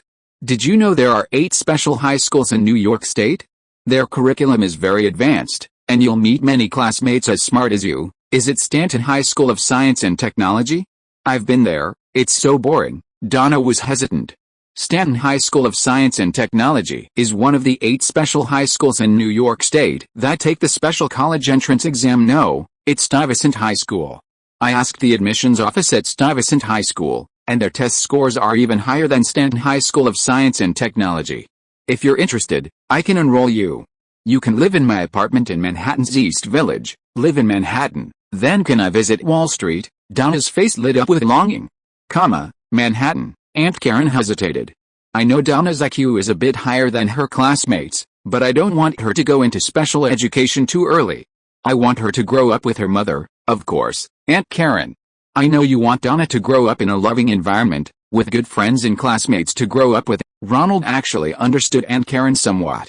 For a girl, leaving her parents and going to a so-called gifted school early isn't necessarily a good thing. "I've been to Stuyvesant High School. They also have many courses outside of math and science, such as gymnastics, fencing, drama, etc. This special exam is jointly administered by 8 specialized high schools in New York State. It focuses on testing math, logic, and language skills. Stuyvesant High School has the highest admission scores. Our Staten Island Tech High School is also in it. Even if she gets in, she can choose whether to go or not. It's up to Donna to decide. The important thing is, Aunt Karen, Stuyvesant has a considerable number of scholarships directly to Ivy League universities, including Harvard, Yale, MIT, etc. If Donna can get into a top university, a scholarship, Aunt Karen was intrigued by the prospect of a prestigious school scholarship. "Yes, the principal is in charge of the recommendation," Ronald replied. "Stuyvesant is also a public high school, and the tuition is about the same as Tatwell. I think this is a good opportunity for Donna to try." Ronald pressed his advantage. "If the leg warmer business is good, you can also set up shop in Manhattan's East Village. My rented apartment isn't far from the school. It has 3 rooms, and we can even live together." Aunt Karen patted Ronald's hand. "You always think things through so well, Ronnie. But I still need to talk to Donna's teacher about this. You can register Donna for the special admissions test first." "Ronald, are you really that confident? We still have over 20 days until the sales results from Cincinnati and Cleveland are out, and you don't seem worried about the test results at all." "Why is that?" Ronald asked, coming out to consult her about the special admissions test at Stuyvesant High School, to see if Donna needed to prepare. Darcy assumed Ronald wanted to discuss the gum commercial test. But upon hearing it was about the Stuyvesant High School entrance exam, he was immediately taken aback by Ronald's nonchalant attitude. "My former boss once told me a Chinese philosophical principle grasped the principal contradiction," Ronald explained his judgment to Darcy. "If you, like me, firmly believe that television commercials are meant to be heard, not seen, then you shouldn't have any worries." Seeing Darcy McGuire still somewhat confused, Ronald gave an example. "For instance, if your drain is clogged and you need to hire a plumber, being handsome and a good conversationalist is certainly a plus, but the most important thing is his ability to unclog the drain. And if he doesn't charge a high price, that's even better." What kind of nonsense analogy is that? Television commercials are the same. Whether the filming is highly artistic or not is actually irrelevant. Television screens are so small, generally 14 to 21 inches, that they can't see any details you film. Besides, more than half of people don't even watch television commercials, they just hear the advertising slogans spoken by the people in the ads. The results on site: everyone remembered our slogan, "Chewel's gum tastes better," while less than half remembered theirs. Reflecting on sales, I suspect we'll win by a large margin, so I'm not worried at all. Even if they pull some tricks, increase their advertising spending, or give retailers some incentives, how many percentage points can they increase sales by? Faced with a huge advantage of our memorable ads, all that is futile. Ronald's confidence was also conveyed to Darcy, who nodded. "You're right, but I'll still keep an eye on them. This time, we have to win big. I have no doubt about you. You're very talented, Miss McGuire. After all, you came up with such a great idea," Ronald praised. "I just wanted to present the selling point simply and directly." Darcy McGuire was also a little proud of her idea. "So, what exactly is the entrance exam for Stuyvesant High School? Do we need Donna, my cousin, to prepare?" Darcy McGuire made an exaggerated face of disbelief, but still explained the special entrance exam to Ronald. "No need. The entrance exam, held jointly by 8 elite high schools in New York State, is a special SAT test, just a bit more difficult than the regular Saturday. I remember it tests the applicant's English and math abilities. The exam lasts 3 hours, and you can allocate your time between the two subjects yourself. The final score is calculated based on your ranking, with a total score of 700. You can apply to a maximum of 8 schools, and admission is based on the cut-off scores." Ronald took out a pen and started jotting down key points. Stuyvesant has the highest cut-off score, around 570, while Brooklyn Polytechnic and Brooklyn Latino have the lowest, only 480.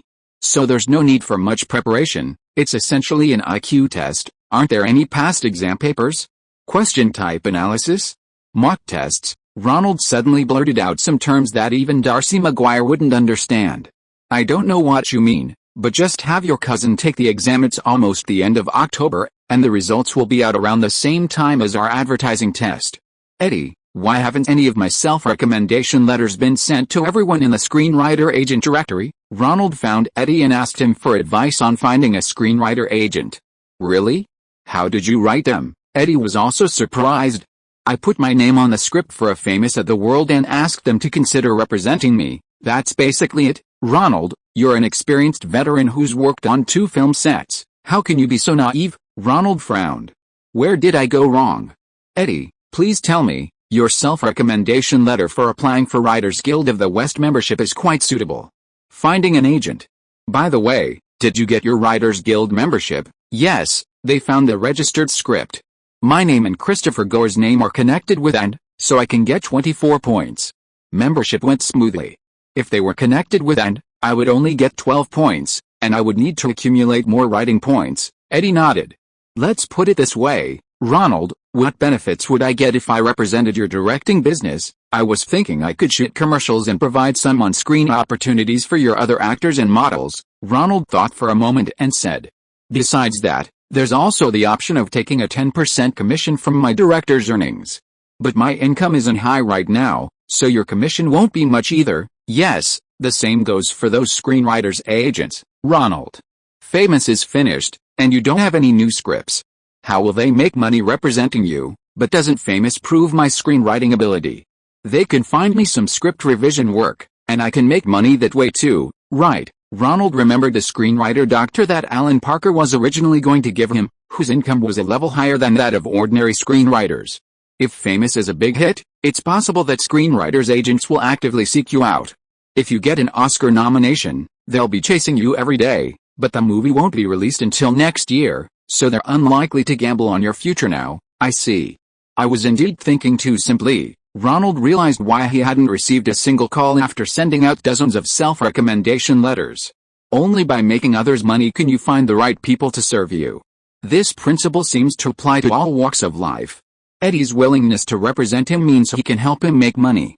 Darcy McGuire felt he could capture the essence of the chewing gum commercial, appealing to his primary customer base of independent women, which would benefit his promotion. Hershey's agreed to the test ad to boost gum sales. So, if he wanted to make movies in the future, wouldn't he be making the production company a fortune? At least with Roger Coleman, it certainly would be, Ronald thought. "So, how is it going with Hershey's?"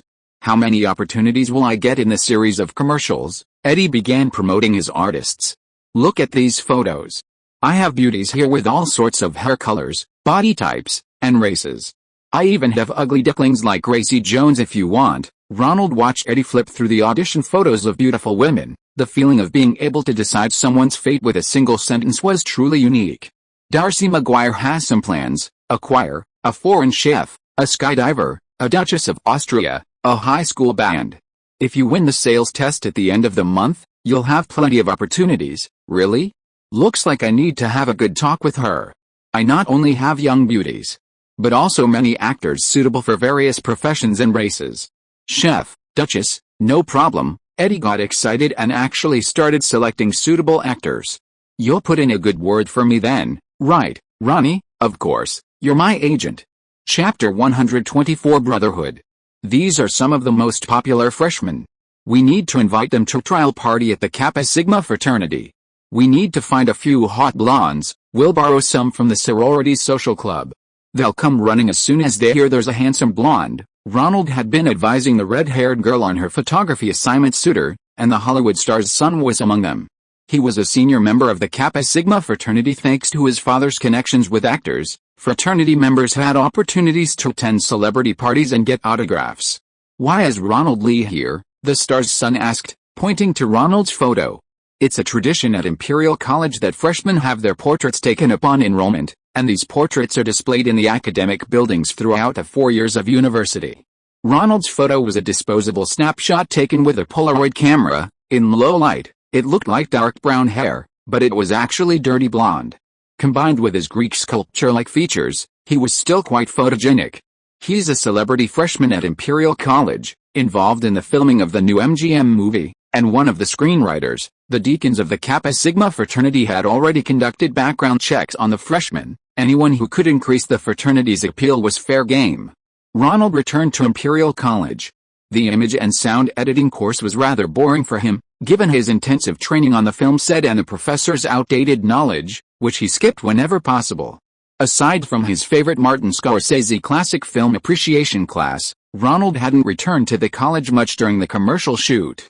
His mailbox was overflowing with party invitations, which Ronald set aside one by one, intending to throw them in the trash later. Oh, how many fraternity trial party invitations did you get, bro? Spike Lee walked over and asked, seeing the stack of invitations. 6 or 7, Ronald picked them up and roughly counted. I'm not interested in these. Actually, there are some professional fraternities you can join, or like me, joining a black fraternity like Alpha Phi Alpha. There are quite a few benefits. The film funding I got from the Equality Organization was an opportunity introduced to me by someone from the fraternity. That's great. I thought fraternities were just about drinking, parties, and picking up girls. The kind you're talking about is a social fraternity, but there are also fraternities for professional exchange, or fraternities based on ethnicity. Spike Lee knew more about black fraternities.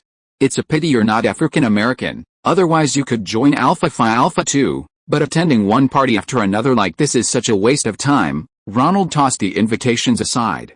I'll just pick a couple to attend. The uniformly dyed blonde hair, the identical jackets, shoes, and pants with the fraternity logo made Ronald feel that this socially oriented Kappa Sigma fraternity was a bit pretentious. Adding to the mix were the sorority girls, all with dyed blonde hair and wearing pink t-shirts, creating a fleeting illusion that Barbie and her boyfriend Ken had come to life. The ubiquitous, overused disco music made Ronald want to vomit his lunch. Since the disco devastation at Chicago Stadium, months had passed, and disco hits had been systematically removed from the top 100 charts. Pop, rock, and other traditional music genres had taken over the charts and record sales. But these living Barbies and Kens still clung to the pulsating rhythms, blasting the music so loud it shook the floor. The Kappa Sigma fraternity owned a 2-story house specifically for parties. The rooms reeked of whiskey, and the upstairs bathroom had a foul odor, raising suspicions. Ronald was starting to regret coming to this party. These fraternities, named after combinations of Greek letters, perhaps initially served to foster social connections among elite college students within the conservative, puritanical social atmosphere. But now it's become a stage for brainless, wealthy white kids to flaunt their wealth, chase girls, and party wildly. Shaking his head, Ronald opened the door and went out onto the balcony for some fresh air. Hey, We got here first. A pair of blonde lovers were huddled in the shadows of the curtains on the balcony, locked in a passionate embrace. Sorry, Ronald, not expecting anyone else, quickly retreated from the balcony. You need to fit in, Ronald. Find a blonde sorority, have a chat, drink some whiskey, you'll like it here. The speaker was a deacon from the New York branch of the Kappa Sigma fraternity. I don't really like these noisy parties. I'd rather have a quiet discussion with thoughtful people, Ronald retorted. You can't do that. You need to work on your communication skills. We have meetings twice a week to discuss fraternity matters. Ronald, don't be like those bookworms in the engineering school, Alpha Sigma Tau, who actually discusses academic issues in fraternities. The deacon of the Kappa Sigma fraternity was the son of a New York City councilman, wearing a pink t-shirt, light blue pants, fluffy white socks, and boat shoes, the most popular preppy style in the northeastern New England region. Unlike the elite high schools that Ronald managed to get his cousin Donna into, which emphasized students' intelligence, preppy schools were a fast track to college for the children of the wealthy and powerful. Preppy schools were all private, with high tuition fees, and many had guaranteed admission to Ivy League universities. Since their parents were often Ivy League alumni, getting into Harvard and Yale wasn't difficult for these students. Ronald was getting tired of them, treating the fraternity's simulation games like real-life games, as if discussing snacks and cocktails for tomorrow's party would guarantee him a spot at his father's company's business meetings. A few years later, this idea was as absurd as those who desperately join high school's mini United Nations simulations, thinking they'll represent the 5 permanent members of the UN Security Council in closed-door meetings. They're a professionally focused fraternity. If I weren't studying film, I'd love to be friends with him. Hey, I told you, Ronald isn't one of us. He doesn't understand the importance of connections in American society. The Hollywood star's son reappeared, complaining to the butler that they shouldn't have invited someone like Ronald, from a poor background, to the party. Our membership fee is quite high. If you want to join, do you need me to introduce you to a bank loan manager? The star's son finished, then burst into laughter, clearly pleased with his own joke. Seriously, Ronald, I don't mind your family background. Aren't the fraternity's resources a fast track to your dreams? Look, all the girls in our sorority like you. Ronald glanced back at several blondes whose faces were swollen from drinking. Alcohol, food, and revelry had ravaged their bodies, and they were starting to gain weight. This deacon was simply using himself as a front to attract pretty girls for himself and the members' entertainment. But I do mind. Nodding to the blondes in the sorority, Ronald walked towards the door. He wanted to leave this time-wasting party as soon as possible. You'll regret it. There's no better fraternity at NYU than our Kappa Sigma fraternity. If you walk out that door now, we won't give you a bid for membership. Think about it, you won't even get a fraternity invitation in college, or you'll only be able to hang out with those lousy fraternities and poor nerds. If you don't hang out with us winners, you'll become a habitual loser. Many of the fraternity terms were quite childish. Invitations weren't called invitations, they were called bids, as if new students were commodities waiting for the fraternity bigwigs to bid on them.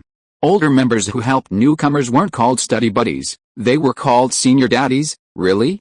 Which fraternity is the least popular at NYU? The deacon and the celebrity offspring exchanged glances, then said, You want to join the least popular fraternity? Are you out of your mind? The worst fraternity in the New York area is, of course, the Delta Omega Epsilon fraternity founded on Staten Island. Perfect for you, they don't even have a place to host parties, they have to rent classrooms from the school. Ha ha ha, founded at Staten Island University? That really suits me, Ronald said with a smile, waving to Barbie and Ken. We'll see. Welcome. May I ask which college you're from? Imperial College of the Arts? Oh, I didn't expect we could attract art students. You can fill out a form here. We, Delta Omega Epsilon, are a fraternity founded at Staten Island Community College, now called Staten University. Poor Delta Omega Epsilon fraternity, only a handful of members. Besides the Chinese students who came up to greet them, there were 2 Latinos and 1 international student from the U.S. Their tastes were quite diverse, unlike the predominantly white fraternities with their uniform blonde hair. Our initiation here is very simple. There's no bullying initiation ceremony like other fraternities, nor are there exorbitant membership fees. We are truly a social platform for minorities, international students, and non-Christians. Although we also use Greek letters for our names, we don't follow the Christian tradition. Anyone can join, even atheists. How many members do you have now? Ronald interrupted their introduction. The NYU chapter is all here. Listen, my name is Ronald Lee. If you let me be president, I'll turn Delta Omega Epsilon into the most popular fraternity in all of New York. The kittens looked at Ronald, wondering if they'd misheard him. I'm serious. Your fraternity isn't doing too well anyway, why not let me give it a try? I'm a professional film director and screenwriter. Trust me, I have a way. All I need to do is throw a party. The members, thinking they wouldn't lose anything and could at least get a party, let Ronald become the interim president. After signing the membership papers, Ronald dialed his agent. Eddie, it's me, Ronald. What have all those adult magazine cover girls under your management been up to lately? Chapter 125. Their party featured Playboy cover girls. The Delta Omega Epsilon fraternity became famous on campus. Although they came later than other fraternities, their first trial party became a campus legend. Several blonde beauties, whose looks could grace the cover of an adult magazine, actually became party girls. This was far superior to other fraternities that used members' girlfriends to fill the seats or hired sorority girls to play the roles. Did you hear? All the nerds who went to the Delta Omega Epsilon fraternity hugged those two cover girls. Our dorm's engineering nerd had a nosebleed that wouldn't stop all night, but I heard their welcome ceremony was disgusting. Screw it, if you can get through the disgust, you can see the cover girl. Don't you want to hug her? Yeah, the disgust is just a moment, but hugging the cover girl is something I can brag about for the rest of my life. You have to take a picture of it for me. Conversations like this were happening on different campuses and in different dorms. There were over 20 boys at the first party, recruited by Ronald after he mobilized his original small group and forced them to hand out flyers on the street all day. Most were unsociable bookworms and foreign students with limited English. However, after making a name for themselves at the first party, these 20-odd attendees had become the most popular students on campus. Ronald had set a rule: attendees at the second party could only be introduced by those who participated in the first party, with each person limited to 5 referrals. New attendees had to be personally introduced by an existing attendee to get into the party. Ronald, you can't keep using my contracted models for free like this. Next time I'll charge you, Eddie said, having heard about the first party's success and come to see for himself. The fact that adult magazine insert girls were so popular among college students opened Eddie's eyes. Besides photoshoots, perhaps he could offer them some party services? Come on, Eddie, they asked to come this time themselves, and they brought a lot of friends to meet college students. Many NYU students come from wealthy families or are academically outstanding. They're rare boyfriend material for your clients. Hi, sweetie, sugar, welcome. Ronald hugged the two blondes.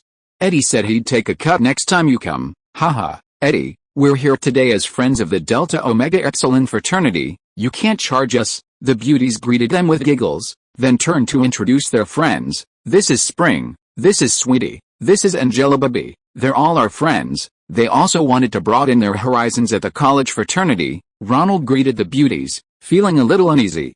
These women were more unrestrained than Eddie's clients. Were they dancing in some bars? Don't push. You all have to complete this welcome ceremony before you can go in. The older Chinese member stood imposingly at the door, blocking the 6 new male guests. Don't look at me. I did this ritual when I came in before I could go in to see Miss Sugar, said the first party participant who led them there.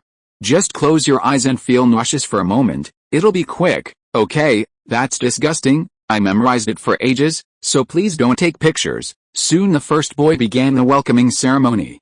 He put his arms around the second boy's shoulders, stood face to face with him, and said, Tom, you're an amazing man. I've always known you have a strong character and are talented. Getting into NYU proves you're a successful person. I've always wanted to be your friend, and it was the Delta Omega Epsilon fraternity that brought us together. After expressing his admiration for his brother, the boy surprisingly felt that it wasn't as disgusting as he had imagined. Tom also put his hands on his shoulders and repeated a similar compliment. Then the two hugged tightly and walked into the party together. How did you come up with such a brilliant welcoming ceremony? Eddie watched as the two, after their compliment and hug, actually became good friends and walked into the party together. You know, I've been to other fraternity parties, and I've found that the guys there mainly have 2 purposes. First, to meet pretty girls, so I hired the top party girls in all of New York. Second, to experience true brotherhood. Men at this age crave acceptance, but instinctively dislike rivals in courtship. If you let them show intimacy in public, they'll experience a sense of belonging to the same group. As long as you don't feel embarrassed, then it's others who are embarrassed, Eddie concluded. The party went smoothly. Ronald specifically announced that certain plants and drugs were not welcome, and no hard liquor would be served, only low-alcohol drinks or non-alcoholic carbonated beverages. The second party was another huge success. The Delta Omega Epsilon fraternity's unique brotherhood and the unparalleled party girls among NYU fraternities attracted not only NYU students but also students from nearby City University of New York and Columbia University. Ronald and his team had to change venues at the last minute, renting a large party house from a party company. They reduced the number of people each participant could recommend from 5 to 3, then to 1, and finally had to sell tickets. The climax of the party came when Eddie brought in a blonde bombshell, Dorothy Stratton, the cover girl for the October issue of Playboy and Eddie's former client. All the students howled, lining up to take photos with her and ask for her autograph. She seems quite used to all this, Ronald. I regret letting her go, Eddie said, walking aside to chat with Ronald. What's wrong? Wasn't it her boyfriend who took her to Los Angeles for a Playboy shoot? You have plenty of clients who can achieve that, don't you? Ronald replied. No, she's hooked up with director Peter Bogdanovich. She's getting cameo roles in several Hollywood movies now, and I heard Peter will be making a movie specifically for her, and her boyfriend, he's still pursuing her and has proposed marriage. She came to New York this time to ask for my opinion. The relationships between men and women in the entertainment industry are truly a mess. Ronald thought to himself. Dorothy Stratton finally finished dealing with her admirers and came to chat with Eddie and Ronald. The college students were quite well-mannered. After getting photos and autographs, they didn't continue to pester Dorothy, although they couldn't help but look at Ronald, envious that he could talk to his dream girl. Dorothy Stratton shook her hand, stiff from signing autographs. Eddie, thank you for bringing me to this party. I feel great, much better than any Hollywood party. It's the first time I've had the opportunity to be with so many top university students. She still spoke in a gentle, soft voice, which didn't quite match her sexy figure and face. Ronald always felt that her figure, comparable to Marilyn Monroe's, should be paired with that husky voice to be truly sexy. Dorothy began complaining to Eddie about her boyfriend's aggressive advances, but she didn't want to use him and then discard him. She still wanted to maintain the relationship. The wolves in Hollywood only like my looks. It's not easy for me to find a man who truly cares for me. Maybe after I finish my next movie, I'll be washed up. I want to go back to Canada with him and live a peaceful life, Ronald thought to himself. This statement was both clear and confusing. Her psychological analysis of the wolves wasn't bad, but the guy who encouraged her to shit for Playboy and sent his girlfriend to Hugh Hefner's villa didn't seem like a pure and innocent person at all. Hey, Ronnie. It's me, Doug. Ronald suddenly heard someone calling his name at the door. Looking up, he saw several people being blocked by dutiful fraternity members. No one was allowed in without an escort. Ronald walked over and recognized a person. Several men and women stood outside the door. The tall man at the head of the group was Ronald's wrestling team friend from Totool High School, the grandson of the town's richest man, and now a sophomore at Columbia University, Douglas Hanson III. What brings you here, Douglas? Ronald was delighted to see his friend and gave him a tight hug. He then gestured to the Chinese-American members of the fraternity to let them in. Ronnie, you're a remarkable man. I've always known you have a strong character and talent. Getting into NYU proves you're a successful person. Ugh, please, Douglas. Stop it. Ronald felt nauseous. Are these all your friends? Ronald quickly changed the subject, pointing to several students behind Douglas, one of whom was surprisingly a beautiful woman. Let me introduce you. These are some friends from the Columbia University Film Department. You know I've always admired movie stars, so I joined their film club. I heard from classmates that there's a guy named Ronald Lee who runs the best fraternity in all of New York, and I knew it was you. These guys heard you used to work on film sets and wanted to meet you.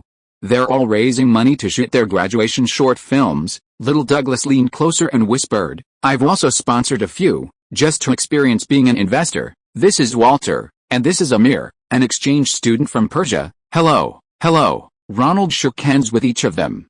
We've heard Spike mention you, Ronald. Spike had also worked in the Columbia University Film Department.